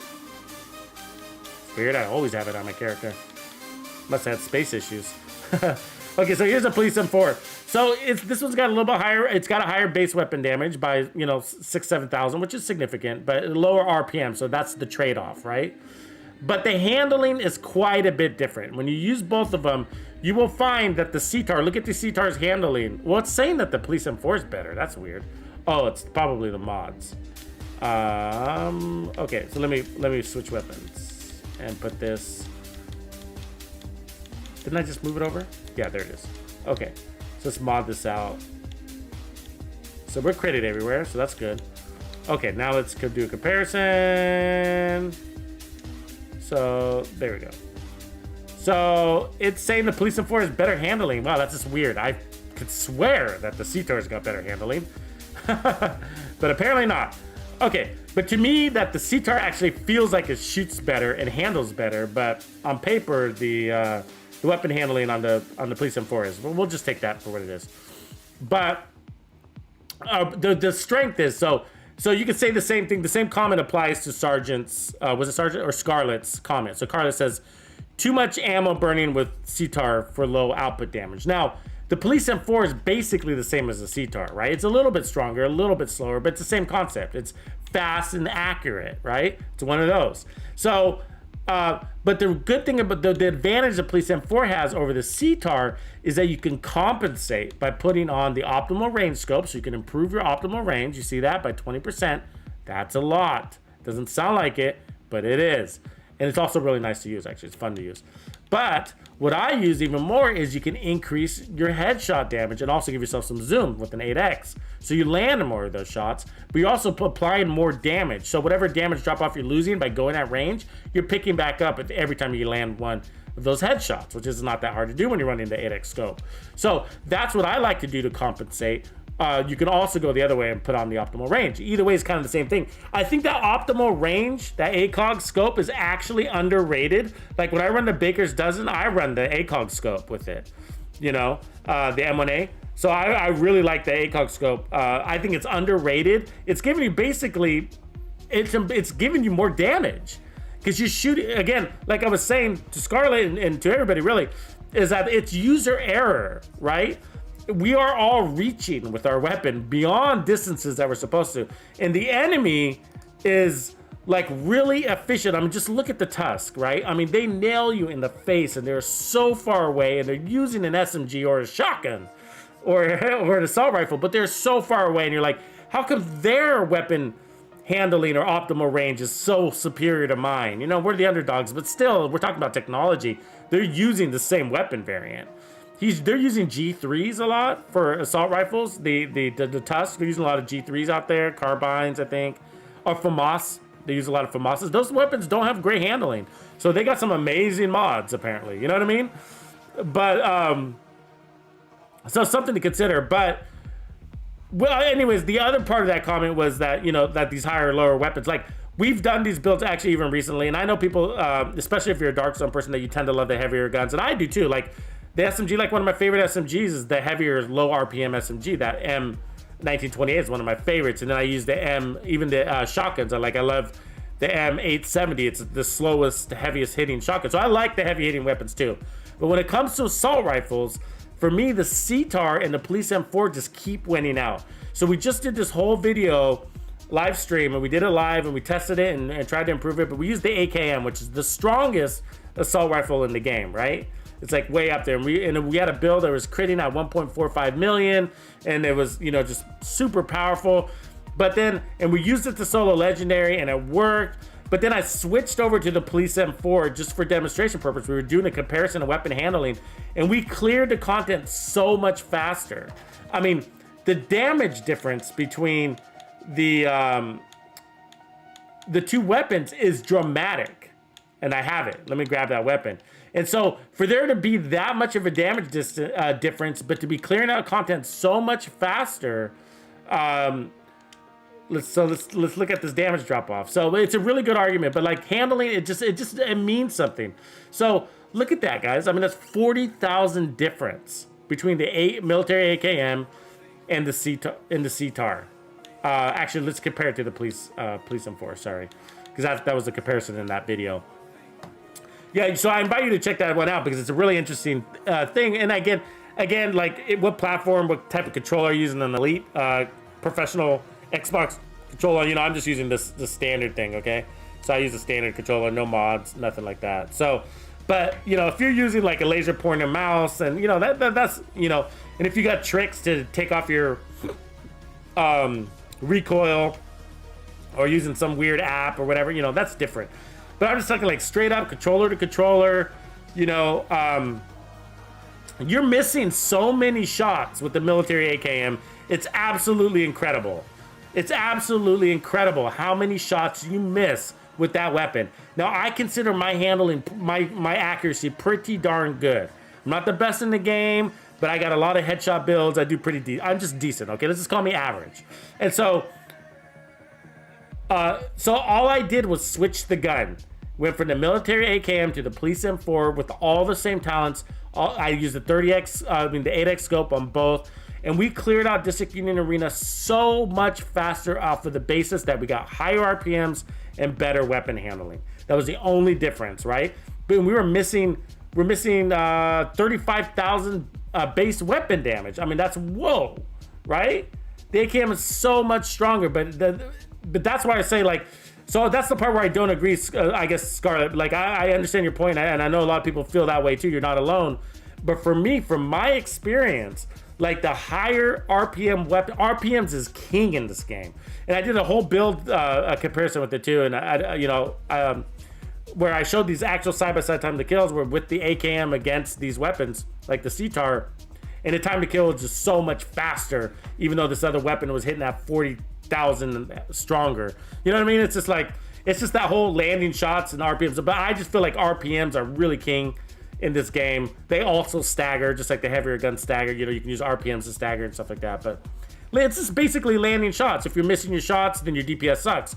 What is your DPS if you don't land your shot? It's 0, right? So it's kind of like, it's just that basic concept. Like it's basically written in the definition of damage per second, that you got to actually apply damage, which means you actually got to land your shots. And so that's kind of like why I don't like the Eagle Bearer, and I'm not a big fan of the AKM, and I've used it just to point out the strongest builds in the game. And there's some people's flavor, so I'm not dogging anybody that loves that stuff, but I just find, for me, like, I go RPMs a lot of the times. But that's not true across the board. It's mostly true for assault rifles. So when I'm into SMG category, I mean, I would say this is my favorite SMG in the game. And then the Vector, and the P90 is actually pretty nice too. But I like slow and heavy on this bad boy. Just cuts things in half. You know, it's you don't even need mods. It's so strong. You know what I mean?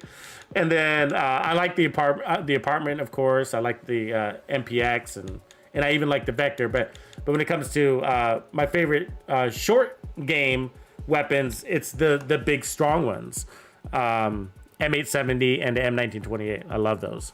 So it's just the assault rifle category, but it's because the rate of fire and the distance that you have between you and your enemies is causing more misses, right? So the M1928, you're playing in nice and tight, so you're gonna miss less. The assault rifle has got distance between you and the enemy, and that's the difference there.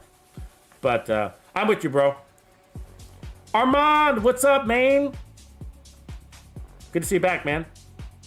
Gunner does help with ammo, but not enough sometimes. Like, that's like, with these builds, I see your comment there, Armand, but like with these builds, I do have, I ran out of ammo. You guys saw that, right? And 2 out of 3 of the runs I ran out of ammo. It wasn't a big problem. You just switch your secondary weapon, but you gotta be conscious of it. E16th. Do we want to try the chatterbox, guys? You want to try the chatterbox with this? What do we say? Who was it that brought it up? I think it was Matthew that brought it up. What do you suggest, Matthew? Do you think we should run it with? Ooh, I don't know. It'd be a play from cover build, right? Because, or do we run it with? I love the Chatterbox. Chatterbox is awesome. Well, it doesn't have to be play from cover. We could. I mean, we can go real off meta with it, but the Chatterbox is an amazing gun, guys. I'm sorry, it just is. I mean, I miss it. I miss it. I don't play with it. Like, like I said, like you just heard me say, like RPMs are the king. Like I just love high RPMs. And what does this get to? Like 1400, right? E16 says 1440. And so, and then it's got an unlimited. It's the Bullet Queen, right? Right? It's got unlimited ammo. I mean, reloads. That's what I meant. So it'll auto reload on kill. And so, but my question is, like, if we're gonna try to pair it up with Clutch, would we want to run it with Hunter's Fury? You think? And then just stack up. But see, the thing is like, yeah, maybe we'll do that and run a little bit of armor, so we'll kind of compensate by doing that.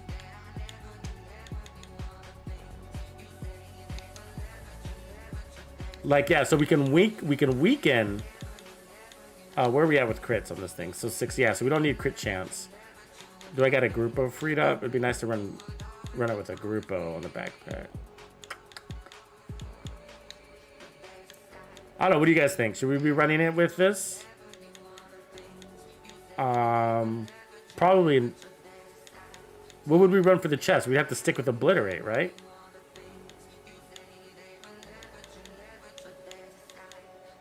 So I could run a Gruppo Obliterate? The worst.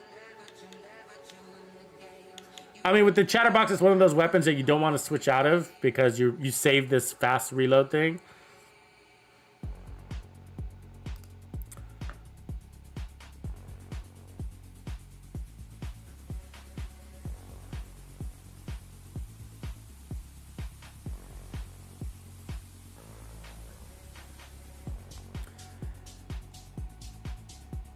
The SIG 55X is the, that's the, No, Scarlet Spider, I wasn't saying the G36 is accurate. I was saying that, oh, I see, you're talking to Spin Web, sorry. Don't mind me, just jumping into conversations. I was saying that the G36 is what the Tusk use. They just tend to be more accurate. It's obviously has nothing to do with the gun. The game cheats. Right? It makes these guys like super accurate with their. Actually, maybe we should use a shotgun as a backup.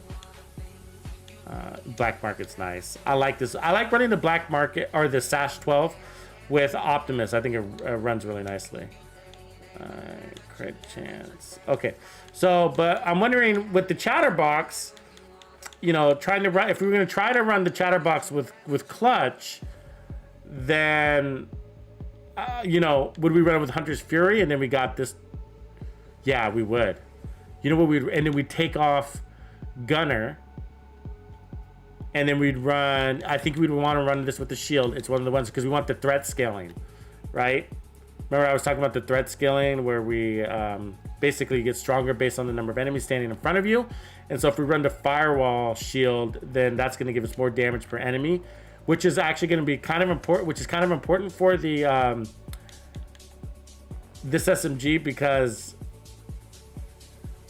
it doesn't have a damage talent on it, although RPMs do help. So let's try this. I'm not a big shield person, but for some of these builds, it just makes sense, right? So the problem with shields is they slow you down, which, you know, I rely on my speed and agility to stay up. So see, we're gonna get 12% damage bonus per enemy standing in front of us. And then also that synergizes with the gun, because if you don't know the Chatterbox, it says that basically your rate of fire is increased by 20% for every enemy standing in front of you. And then it also synergizes with Hunter's Fury because you're also going to get 20% more amplified damage. So basically, just by standing in front of a bunch of enemies, we're going to get 20% amp. We're going to get faster rates of fire by 20%. And then we're going to get 12% damage bonus per enemy just for standing there. That's all we got to do. So increase our damage bonus and the damage bonus.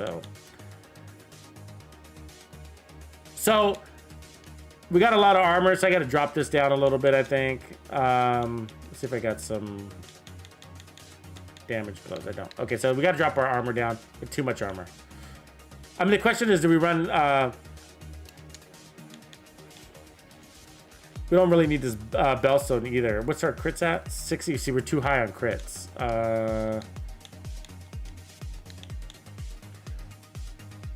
Let's see. Like, I need a free... Let me see. Make sure I don't have any crit chance on this build. Yeah, there it is. The mask is crit chance. Okay, so I gotta...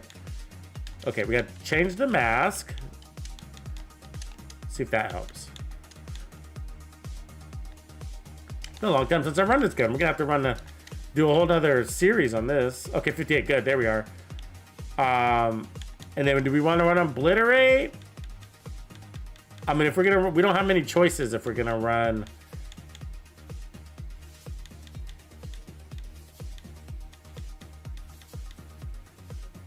Yeah. And so what I need, what would be ideal is if I can find, I mean, I'll have to run this one over the Bellstone, but that, you know, that's going to shoot us up on crits too high, but we might have to live with that because I'm not sure if I have a Bellstone high enough. I mean, a group of backpack that's ideal. Let's see if I do. Lots of groupos, but you know.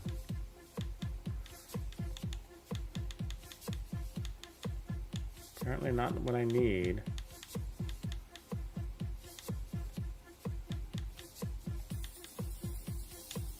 I mean, I guess we could run a Providence instead too. Yeah, I guess we're just gonna have to suffer with going over crits. It's fine. There's worse things, right? Okay, so thanks for dealing with me while I fix this stuff. There we go. Okay, so we got a little bit of armor. And so we're weakening Clutch to pick up some armor. But we're strengthening, but we're gonna get the 20% armor on kill plus Clutch.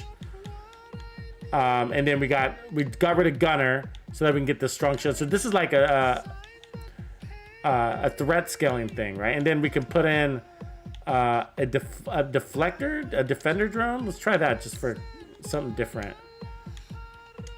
And then we want damage reduction, 6%. There we go. So what do you guys think about that build? Shotgun as backup. Yeah, I'm with you, Spinnowebs. I wish that CTAR took an 8x scope too. Hey, I was gonna ask, what's who was that? That was Scarlet Spider. What platform do you run on? I'm wondering because that might be influencing your opinion. Like I've tried the ACR. And, oh, okay, you're on PC. Yeah, that makes a big difference, man. I mean, sadly. What's up, Dennis Boone? What up, brother? Alexandro Bono. Let's see here. Dr. Hannes, good morning from New Netherlands. What up, brother? Am I catching that right? Is that the Netherlands, NL? You like my beard attachment? JW Media, you're funny, man. Sorry, I'm just digging back through comments to see if I missed anybody. Any questions, but Roxanne Wolf, what up? Welcome to the stream.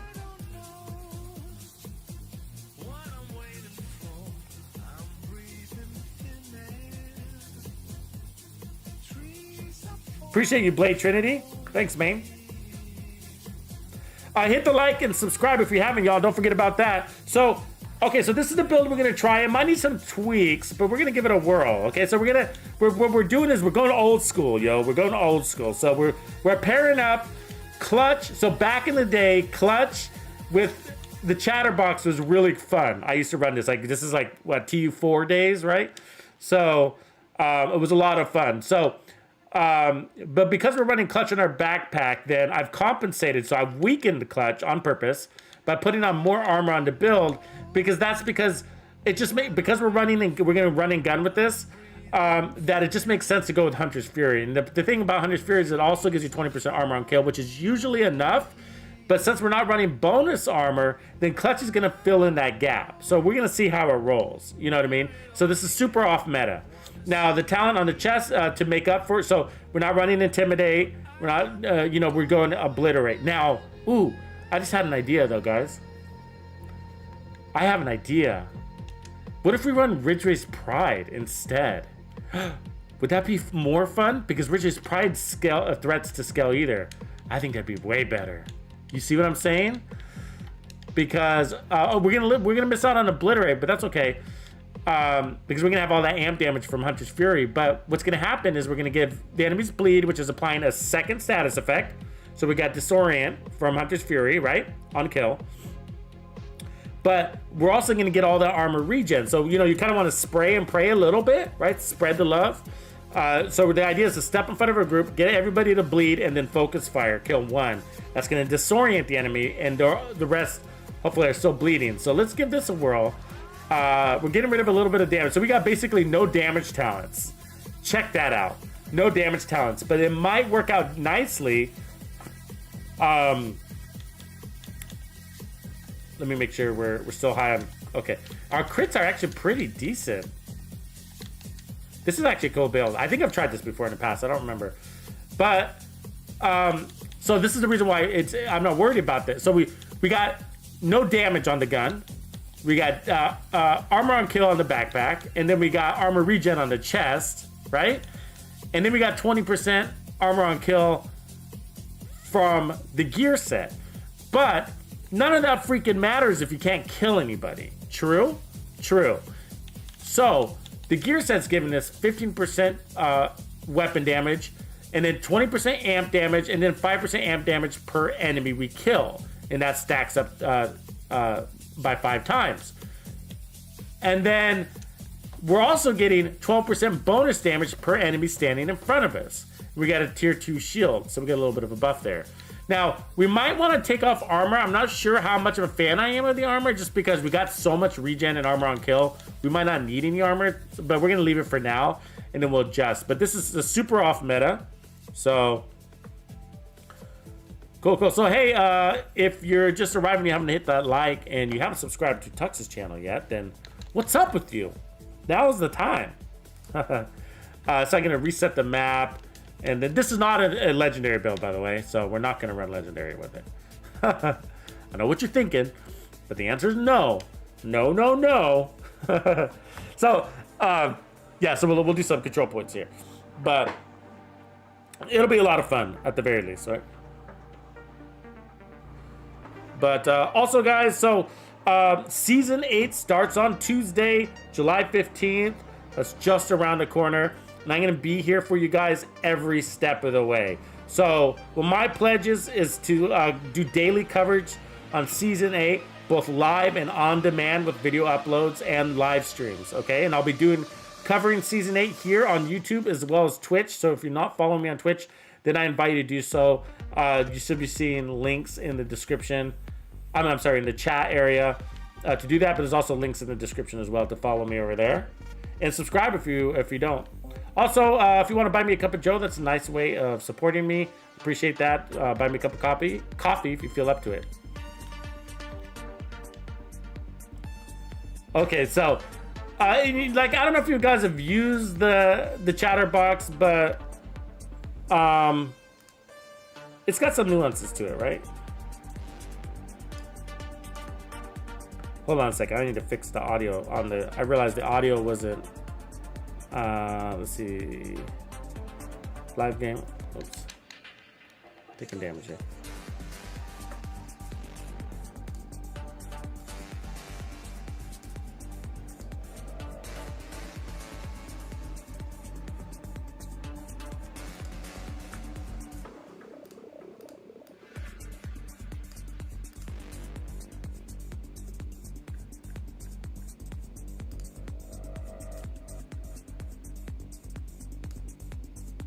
Give it just a quick second here.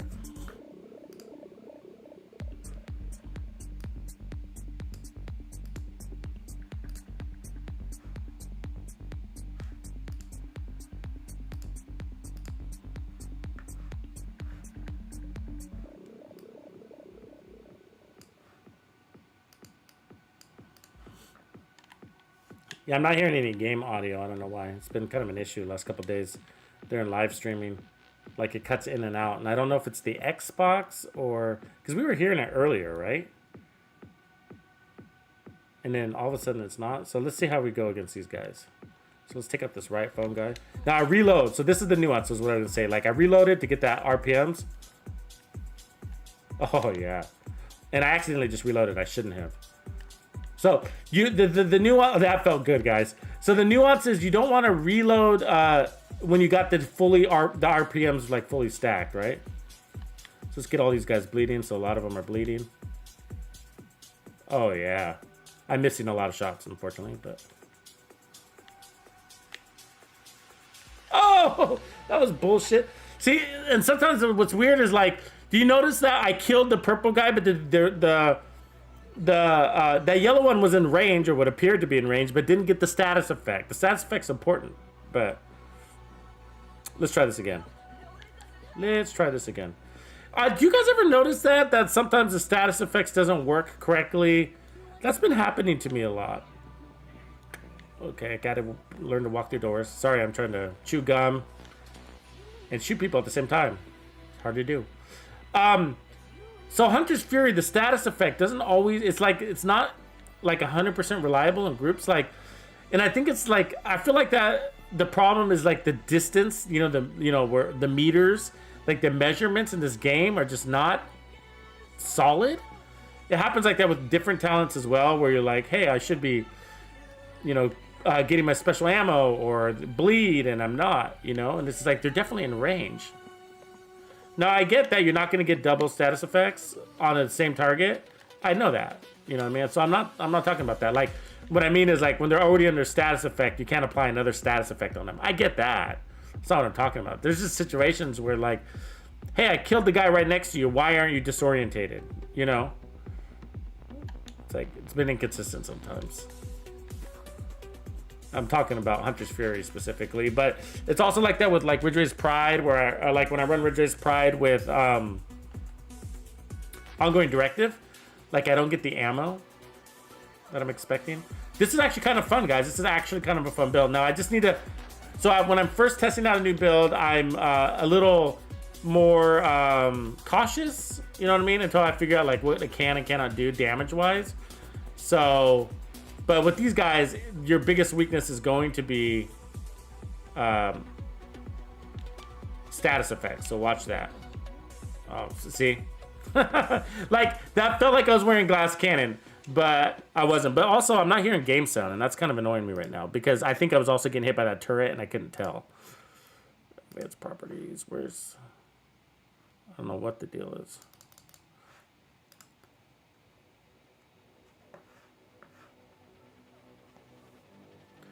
Are you guys hearing game sound on your end? Can somebody tell me? Can you hear the storm?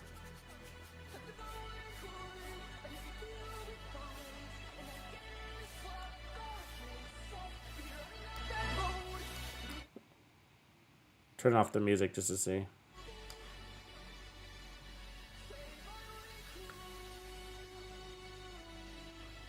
Is that right, JW? Am I wasting a slot? Huh. Yeah, let me turn on the chat here. There we go, so you can see our chat while we're playing it. All right, let's kill some fools. Let's get our shit together. No more dying. Die not allowed.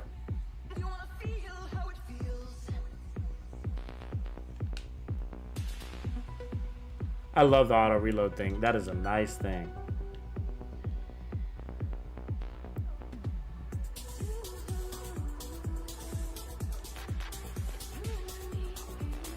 Those turrets, Jesus Christ. Oh my God. Like, I'm not hearing this person. Oh, please let him get me up. Come on. Ah! Jesus, we're off to a bad start. Off to a bad start. It's not the build, it's mostly that. So what I'm trying to do is get myself into situations where I can use the shield. Like, so here's coming a resource convoy. So what I want to do is I want to get in those tough, like I want to get around 5 guys, but it's not helping when you have a turret shooting you in the back, shit like that, right? You got to get rid of your threats. But the problem is like I can't hear that turret, like, so I don't know what's out there. Usually I use my cues, my noise cues, you know what I mean? Like you hear the, that you know, whatever, the electronic sound. Man, they're kicking my ass. It's funny, it's just like I got 1.1 million armor, and it feels like I'm running glass cannon. It feels like we have less armor than the last build we're running.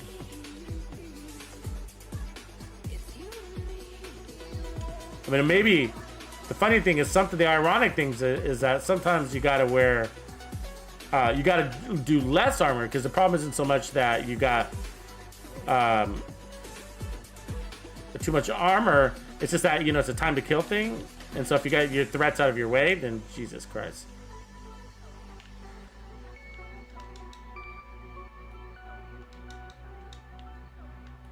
Either that or we're, you know, we gotta like I always have to diagnose these builds. Like why isn't it not working out? It is. I mean, it might just be a pace thing. We don't know yet, but like still too early to tell. But some of it might be like, are you killing too fast so that you don't have any bleed, right? You understand what I'm saying? Like the bleed doesn't work because everybody's dead.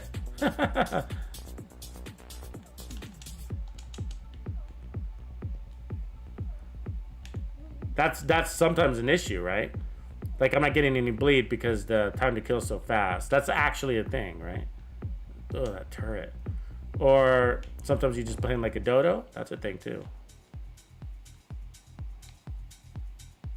These guys, you know, if you shoot them in a backpack, it's considered a miss because they got such big, fat backpacks.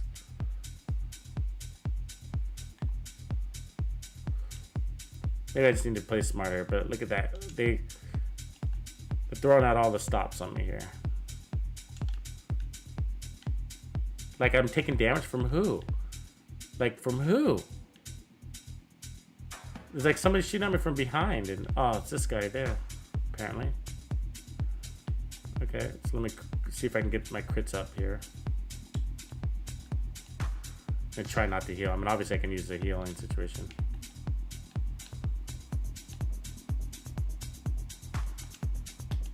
I'll get in cover. See, that's why shields are like dangerous. They actually kind of get you in more trouble than they're worth. I don't know about you. I find they...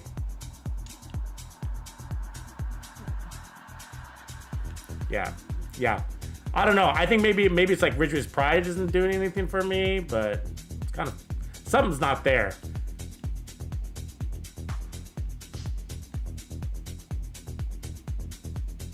Come on, buddy. Like when we do get in position, like we kill fast and it's nice, but it's like the defense part, like I don't feel like I'm getting any benefit from that bleed, I guess. Let's put it that way. Not enough to make a difference. Getting a little bit of heals, but it's not like the difference between staying alive and not.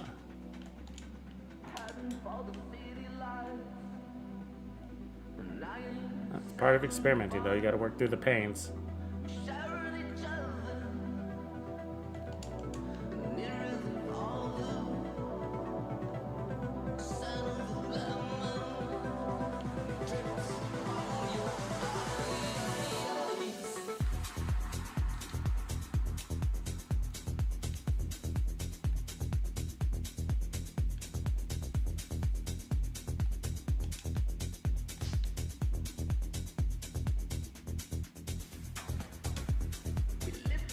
Jesus, really? You got an angle on me?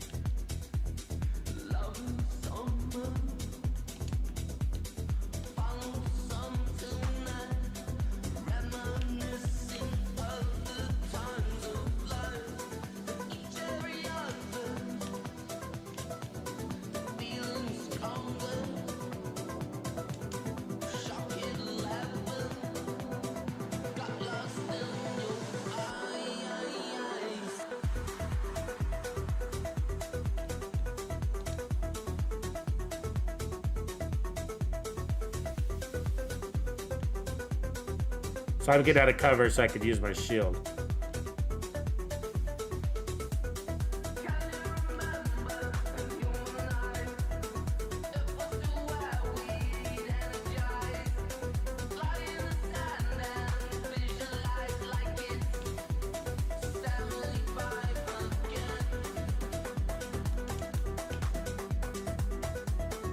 Alright. It worked. It worked there. Somebody got away, didn't they? Or did he die? Oh, there he is.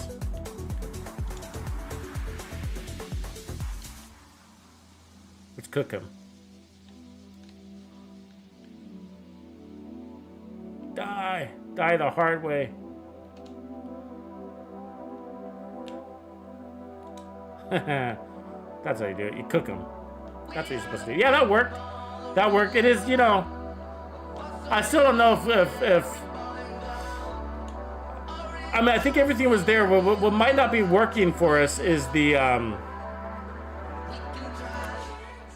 it might be the I mean, to do that, this deal here, this that elite patrol or the elite convoy, that was the true test. Like I like testing those because it's like, I mean, that was all Hunter's Fury / Chatterbox. Like that was all that. I mean, I wasn't paying attention to the health or whatever. I mean, like if clutch is working, but I think what we got to do is we got to back things out from there to see what was working or was not. But what I feel like is not working is Ridgeway's Pride. I don't think that anybody's live enough to get enough armor regen from Ridgeway's Pride for it to matter. You know what I mean? Because our time to kill is just too fast. And so armor regen, you know, we get a little bit of health, but like most engagements are like, you know, 2 to 3 enemies at a time, right? Like it's rare that you're standing in front of whole squads like we just did at that entrance. But so what I think we want to do is we want to take this off. So let's put on back on like something with Obliterate. I think we had a Grupo chest, didn't we, with Obliterate? Let's put that on. There we go. So it's got weapon handling, but whatever. I'll put on crit damage. So we're gonna get a lot more crits out of this, obviously. So boom, let's do that. Okay, so 181. Okay, so we got a lift. And so we're also picking up a talent, right? We're picking up Obliterate, so that's gonna help a lot.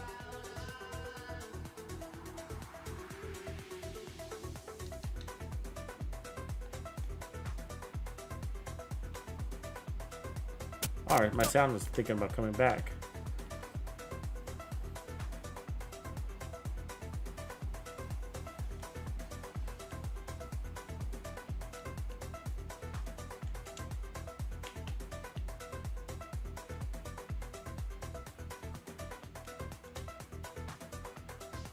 Is it just this one guy left? What's annoying is like I can go all the way over here to kill him, and then the spawn is gonna come from like way over there. I like the spawn kill, obviously. You guys know that about me. And so, this annoys me. So I have to chase him around. The sound is thinking about coming back. Might be the Xbox. Like, I might have to restart my Xbox. I don't know. I got a new Xbox, so it's not normally having sound issues, but... And I got massive, amazing internet. Like, my stream quality right now is really high according to my stats, so it's not the stream, but it might be. It might be something else, some weird little software thing. Yeah, I can tell that was better. That was a change. So, Ridgeway's Pride wasn't doing anything for us. Maybe it was Ridgeway's Pride that was giving us that sound glitch. Maybe I took off Ridgeway's Pride and I got my sound back. Yeah, that's nice. There we go. Got my sound back a little bit. Might be annoying for a minute, so I might have to turn it down. All right, yeah, that just feels a lot better. So yeah, Ridgeway's Pride, I mean, in theory, it sounds nice, but you got to think through those little weird things like, you know, nobody's alive enough long enough for you to regen off of them, and so it's situational at best.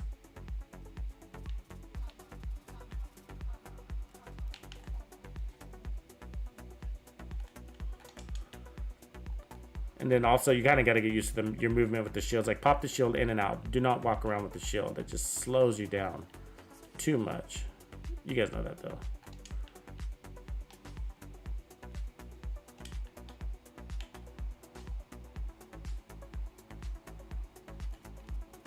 There it is. That was way better. A little tough start, but I could definitely feel the difference. So yeah, you don't want to run, you know. Now the question we do have to ask, was clutch doing anything for us? Was it? Was it really? You know, I'm not confident it was. I wasn't watching the health bar. What do you guys say? What's your vote? Do you feel like, I mean, my gut instinct, it says it wasn't, but I'm not saying as a fact it's not. I'm saying like my instinct is saying that it wasn't. Like, and that's just because I feel like they were dying too fast. Well, I don't know. Gosh, let's pay closer attention on the next one, huh? Because I'm thinking like, okay, so you get the kill and then you step up to the next guy, and let's just say your 20% armor on kill didn't get you all the way there, so you still got some healing to do, and you step up to the next guy. Now you're gonna crit your way up there. Actually, I'm gonna get rid of that. So let's check out this next control point and see if we get, let me grab some ammo. Definitely a good question. Whether that's working. Hit that like and subscribe if you haven't. Also, guys, I'd really appreciate you if you followed me over on Twitch. I am streaming over on Twitch now as well, and I am doing different content over there. Again, Season 8 is just around the corner. So, really excited to share that content with you guys. But in the meantime, let's take a quick break. Accept it, Division. This is a war you can't win. Sweet dreams are made of this.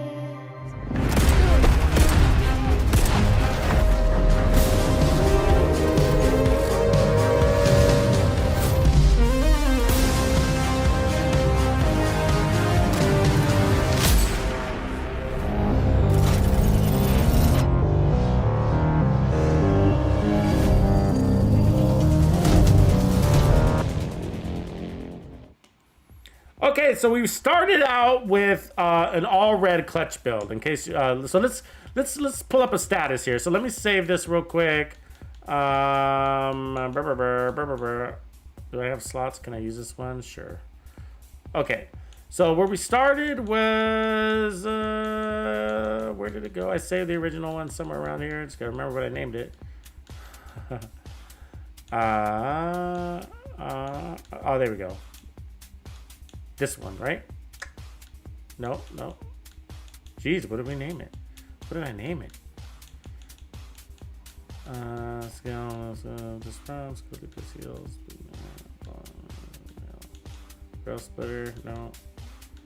Dude, I might have overwrote it. I think that's what happened. We'll just have to reassemble it, I think. It was basically this one. So, this is the build that we started out with, and it's a max armor on kill build. So we ran the C-Tar with Killer, and then we had the Striker here, and then we were running the Devil's Due backpack. Okay, so we had this all crit damaged out, basically. So, there we go. So this is basically the build that we started out with. Now, I showed it in the testing range. Let me pull this back here. So I showed this in the testing range, and without gunner, and we proved early on that you can get 100% armor on kill only using clutch, and it says right there, kills allow you to repair up to 100% armor, right? And so over 10 seconds. So it's not like armor on kill where it's instant, right? It's not instant armor on kill. It's over 10 seconds. And so, but there's no refresh, there's no cooldown, so you get unlimited. You can, as long as you're killing, you're healing. That's what's important. That's what's most important. As long as you're killing, you're healing. So it worked really nicely. And so we went through some iterations. So we started out with this. That was just to prove out the concept, and it worked. And then do some suggestions from the audience. We tried the Negotiators build version, and then we went over to Legendary. So we took this into Legendary, and then we tried a Negotiators version of Legendary. They both worked fantastically. It was great. A lot of fun.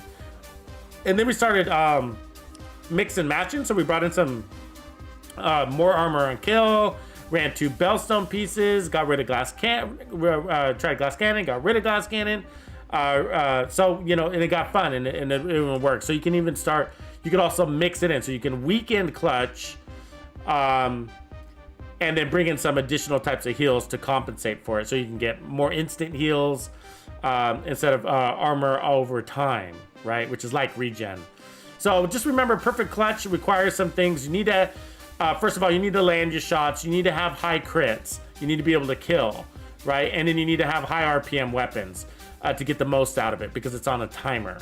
So, but most importantly, you know, its strength is based off of red cores, so it's really ideal for these all red core weapons, and even more ideal for assault rifles.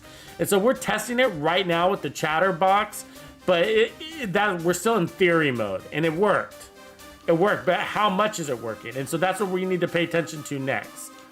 Is that we're gonna let me flip back to this, and so what we're gonna try to see is how much is clutch helping us versus the armor on kill that's helping us, right? And so what we need to know is like, so basically one of the tests that we're gonna be looking for, and so I need your guys' help, and then I'll get your guys' opinions afterwards. And what we need to see is like, so we get a kill, and I'm not full armor yet. When I step up to the next enemy and start critting on him, do I fill my armor up, right? Assuming I'm taking damage and I might be negating that or whatever. But those are the types of situations that will measure whether it's working. And if it's not working, then I would say you're better off not running clutch with SMGs and just stick to your armor on kill situations. But also, you know, you could go more reds on this build too. I mean, we might want to do that anyways. I don't have any, unfortunately, other red pieces. I'd have to go to the White House to do that. But you know, in theory, you'd also want to go all red on this build, and then try to work off of clutch and Hunter's Furious too. So that's one way to go. If we feel like clutch isn't working for us, then one way to go, working enough for us, that is. Then one way to go is to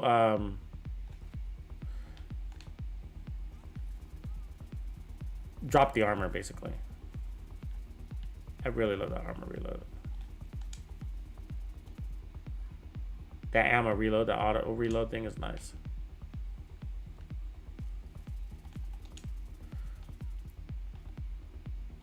So, have you guys noticed that I'm getting bonus armor on when I'm moving cover to cover? Does that seem weird to you? I don't think Gunner does that, right? That would it's Firewall. Does Firewall do that? I don't run Firewall enough to have that memorized. Is that Firewall kicking that in?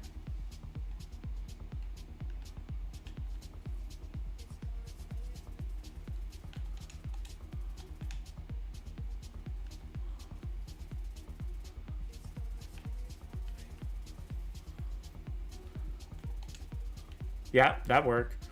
So, okay, so we got our kill. So what we got to do is step up to this enemy as fast as possible. Let's see if we heal all the way. Yep. Well, we got the kill, so it's hard to tell. We need to not get the kill. We're seeing if basically clutch is going to fill in the gaps. Problem is that we get the kill.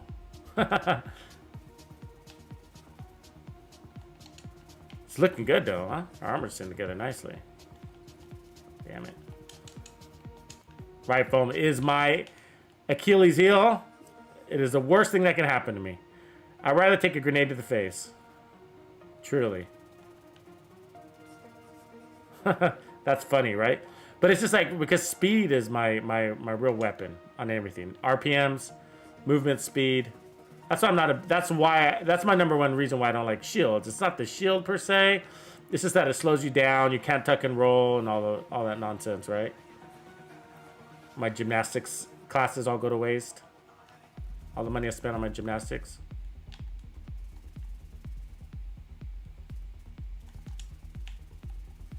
We got nice killing power.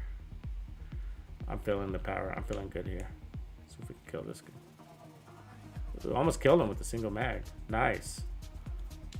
Almost. We're not even fully stacked on Hunter's Fury, so that was impressive. That was all RPMs doing the work, you know what I mean? Let's get a guy above us. He's annoying me.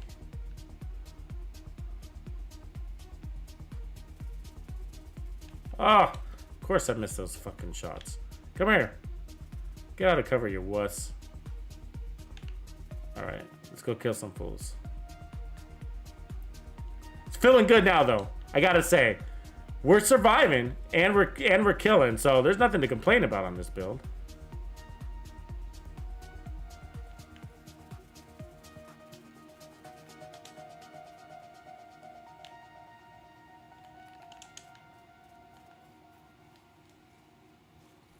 Do you kill the tech or the technician in that scenario? I kill the technician because I like you turning the tech against the enemies.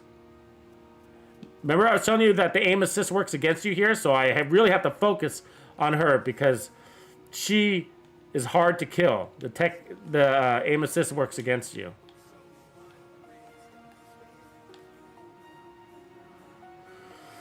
I don't know if not many. Every faction's got a certain enemy archetype that uses the aim assist against you, and it's really, I really don't like that they've done that. I feel like it's sort of a cheat. Like they didn't have any better ideas. Yeah, we're fucking shredding, guys. We seriously are, like, feeling good. Where are they gonna come from, you suspect? Guess, to this way. Let's meet the enemy head on at the gates. Hannibal is at the gates. Even at range, right? Oof.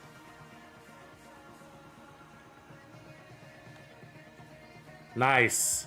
That felt fucking good, I gotta admit. It's just really hard to tell. It's just really, really hard to tell how much clutch is working for you or against you. I can't tell, you know? I feel like what I want to do, though, I feel like I want to get rid of my armor. You know what I mean? I feel like trying that. Like, what if we got rid of the armor? Oh, you were taking off the aim assist, man? What do you think? What are you on the council, San Lorenzo?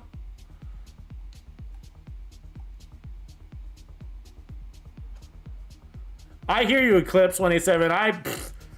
I hear you. Like, are you? That's the questions you should be asking. Like, clutch or memento?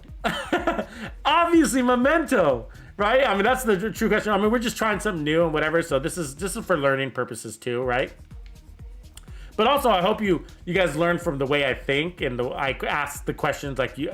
This build begs for us to ask that question, which is like, okay, so.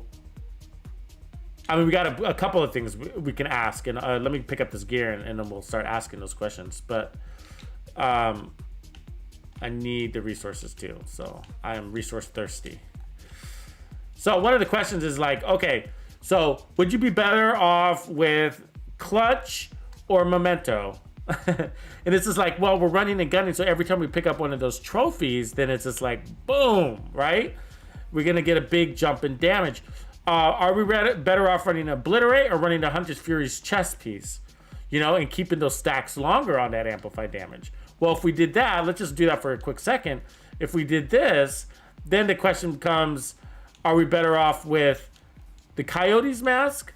Or are we better off with, I mean, I think that's the way to run it. Like, if we weren't going to run the Memento, then you'd want to run the Coyote's Mask. That gives you a big jump in crit damage, right? And then we get rid of Obliterate, but we're also hold on to our amplified damage longer. So it definitely adds to an advantage there. Let's get rid of these pieces. And then we can also try,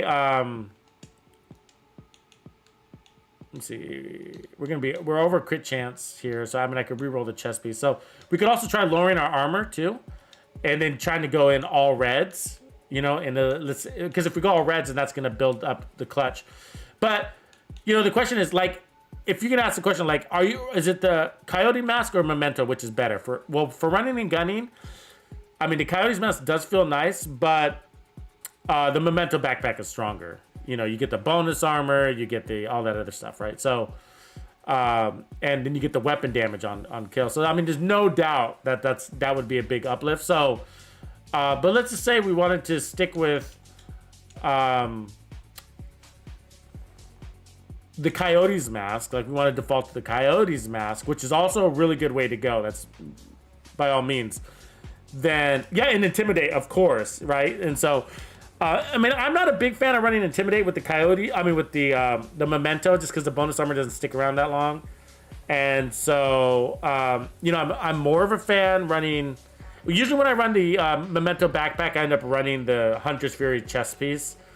I mean, obviously, you can have short spurts of Intimidate, smaller spurts of Intimidate, which is also cool. And I totally get the logic there. So if you want to run it that way, then you got my blessings. But I just when I run the Memento, I tend to run the Hunter's Fury chess piece because it's also actually a really good chess piece. It is a really good chess piece.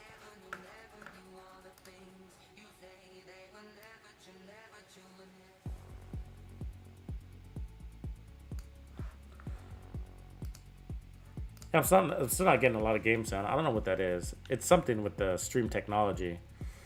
Something with OBS or something. But or maybe I need to just restart the system, but it's just like it was working, it was fine, and all of a sudden, and it's not like kilobytes per second or anything like that. We're way up there. I mean, my streaming stats are really high right now. View stats. Let me just double check on the other stats, but yeah. So everything's rendering nicely. Render frames are nice. I mean, we're less than 4 milliseconds to render a frame. So I mean, we're streaming nice. So it's something else. Something else.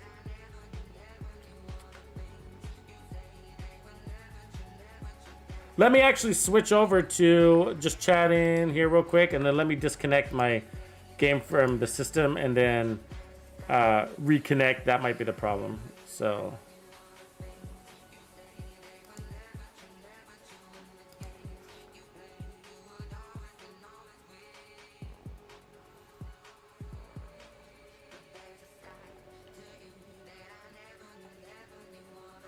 Yeah, that fixed it. So it's just the connection, the middleware. We got it. Good, we got our sound back. Yay, let's celebrate. Okay, let's celebrate. We got our sound back. Thank you for your patience there, guys. I'm glad we did that test. Okay, so what we want to do here is, okay, so we're going to run this combo. And I think what I want to do here, so basically we're going to get our amplified damage longer. I'm going to drop our crits, and I'm going to drop our armor. So let's change the, let's see, the mask. No, it's the chest that we need to change, yeah. So we need to get rid of these crits, so we want to run more crit damage here. So we're going to have a lot more crit damage. That's going to feel good. And then our amp damage is going to stay longer. So, let's see where we're at.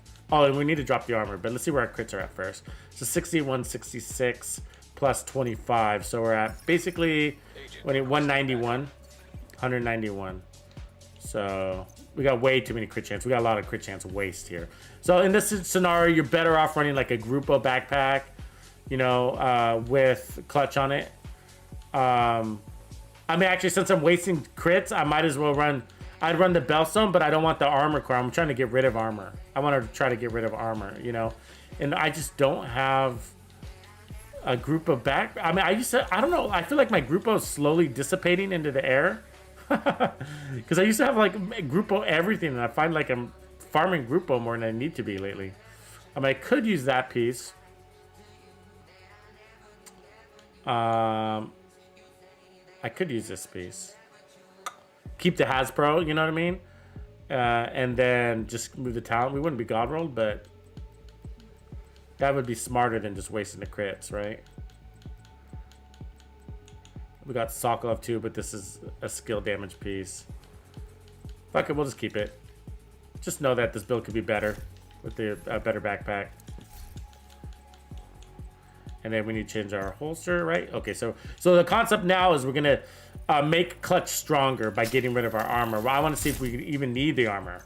You know, and the theory is this: like, if your time to kill is so fast, which it was feeling really good, right, before. And so now it just got faster by 30%. But remember, that's 30% weapon damage, but then we're amping on top of that, and we're critting on top of that. And then we're going to use clutch with our armor on kill. So 60, 166 plus 25, so that's 185, 191 on crit damage, 191 crit damage, okay? No armor cores. Will we survive, or will we die a bloody, horrible death? Stick around, and you decide.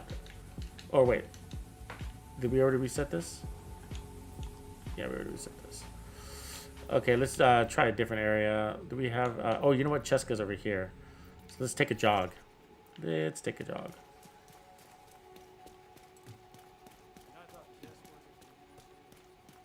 Yeah, that's a good point, San Lorenzo. San Lorenzo is saying that he sees Memento as a better like solo gameplay. thing. I get that. I actually, I'm comfortable using the memento in group play, but I understand the downsides. People stealing your kills. It just takes a little longer to get full, you know. But it gets there. Once you get there, it's, you know, it does pretty good. It sucks when you go down hard, though, right? In group play, you go down hard, the enemies take you down all the way, and you're like, I lost all my stacks. That's really annoying.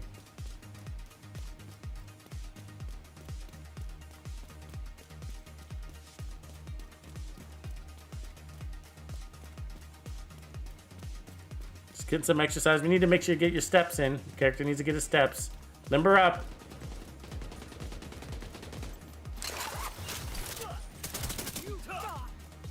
So I reloaded there real quick. I don't know if you caught that. So I reloaded. So I put out a couple shots. That was badass, right? So I put out a couple shots and then I quickly reloaded. By doing that, it raised my my RPMs dramatically. And that sometimes can be the difference between surviving and not. So now, notice my rounds, I'm only at 38 rounds in the mag, but I'm not gonna reload because if I reload, I'll lose that fast RPM. Let's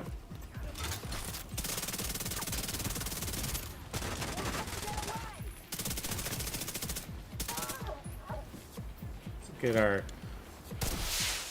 So the civilians don't often save my life, but they're at least good decoys.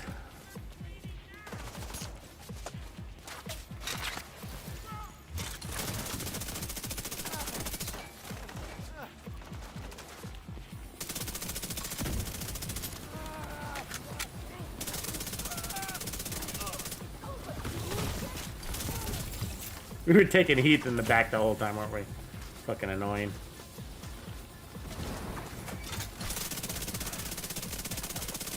I like the chatterbox guys. Oh, I just got hit by a fucking lawnmower.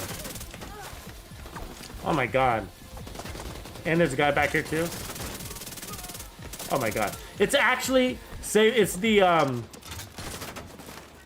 fuck, you can take an heat from distance as a problem. It's actually the chatterbox that's saving my life, believe it or not. Those RPMs are amazing.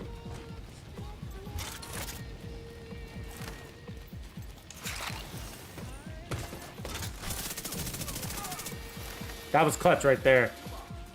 See, the crits got me up, and then I got a little armor on kill on top of it. Remember, the armor on kill is not as much anymore because we took away all our armor. So that's making clutch stronger and the armor on kill weaker, if that makes sense. We gotta get rid of that thing. And we are full. So we were in danger land a minute ago, remember that.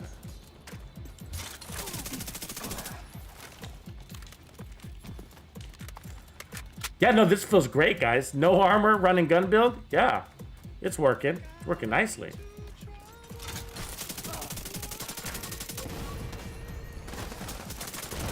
Jesus, really? Took forever to die.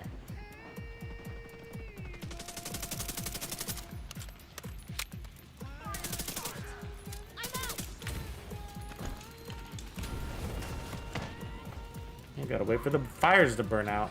Fires are really annoying. It's like, okay, let's just wait for the fires to burn out. It sucks. This control point's actually kind of annoying because they get up there in the balcony like that and they're annoying there.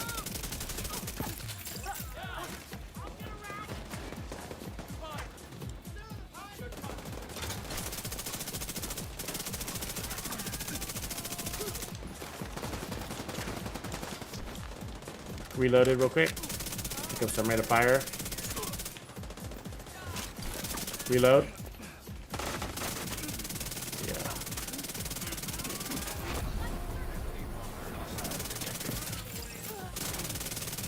Yeah.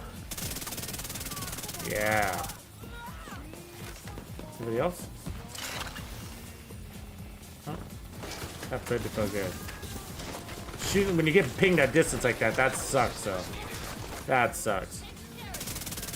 Kill up, so that's clutch right there. See how clutch healed me up a little bit? I was pulling for the kill. So that was bouncing off of cover. I don't know if you saw that. That's a very important move. I've been trying to teach you guys. I know you pros out there probably already know it. But that's called bouncing off of cover. It's where you use cover to to pulling close. Oops, I'm sorry, I wasn't paying attention. Shit, please don't kill me all the way. It's annoying. I was looking at that gear. Yeah, but bouncing off the cover is critical, like in increasing your guy's movement speed. So I'll show it to you in a second here. So basically, what you do is you make a cover-to-cover move, okay? So I'm gonna run the cover, but before I get there, you stop going. So I was a little late there, but let me get some ammo. So like if you go to cover, and then you run really fast, right? But then you stop. And so, but you can all that's not quite bouncing off cover. I classify it as that, but the other way to bounce off the cover is to actually bounce off of it. By doing that, you cause also misdirection. So I'll show you that. So I know this is mostly for newer guys, but even for guys that have been playing a while, don't use the cover to cover mechanic, but it makes your guy, I mean, if you've ever been frustrated by how slow your guy is at running, then cover to cover moves are, see that? So I didn't even touch the cover. It looked like I did because I got close, but what I do is I hit the tuck button, the tuck and run button before I get there. And by doing that, I got the armor on kill from doing the cover move, but I didn't actually touch the cover. You see that? And then it causes misdirection, but more importantly, it increases your movement speeds. So let's do that here. Watch, I'm gonna run to these enemies. Then I canceled, and now I'm all the way over there. I know it sounds basic, but there's a lot of people that don't use that to their advantage, and so it's worth mentioning because it saves my life a lot. You don't take as much damage when you're doing cover-to-cover moves. So remember, we have no armor on this build.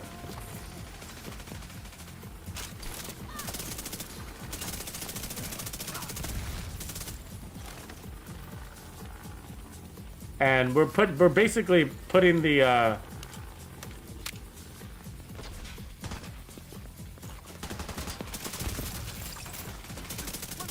we're making the chatterbox work for us. That's what we're doing, really.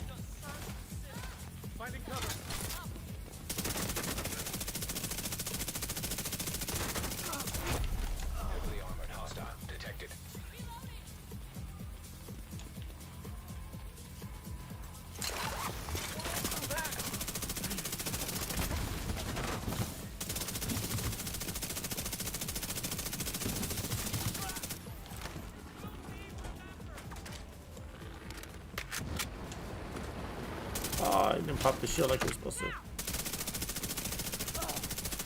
So basically what I did is I darted over to her using the cover-to-cover move so I could run to her faster. So I'd take less damage on the way over there. So who else can I practice that on? Where are they at? Where are they? Okay. So like this. So I'll run over there and then change direction. Boom. So I use the cover-to-cover move to make that dart. Anyways, yeah, so, you know, cover-to-cover was like a big game changer for me, using that cover-to-cover move. And I'm not talking about to get in the cover. I'm talking about literally just to move faster. Just because it's really frustrating how slow your character is, right? They're really slow. It's so annoying. How slow they are. This felt great to me, guys. I mean, look, we ran again. I mean, we bounced the cover when we had to, but we have no armor. No armor. So, yeah, I mean, this is a good solo build for sure. Solo run and gun build. Fun. Working for me. I'm not complaining about that. So clutch is helping, you know, basically filling the gaps better. It's doing a better job of filling the gaps. So we picked up a lot more damage because we got 2 more tiers, and then we're running the Coyote's mask. So we picked up a all red build now, more crit damage, and then we're using clutch better now. The build is using clutch better to fill in the gaps that the weakened armor on kill isn't doing, I guess, is the best way to put it, right? So, because we had so much armor on kill, we had 2 armor cores before, and we lost those. And so, because of that,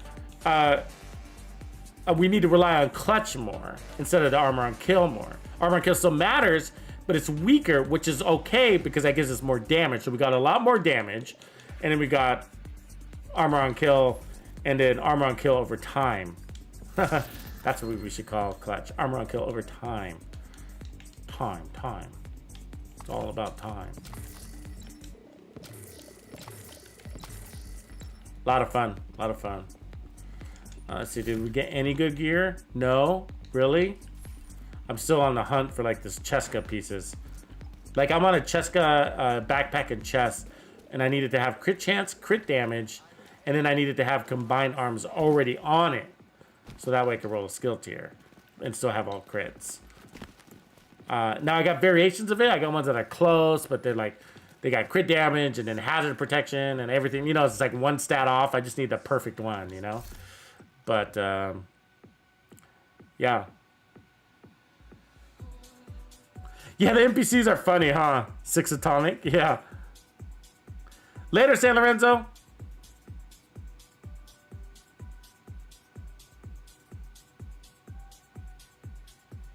Yeah, totally, man. Like, yeah. Scott OG, yeah, totally.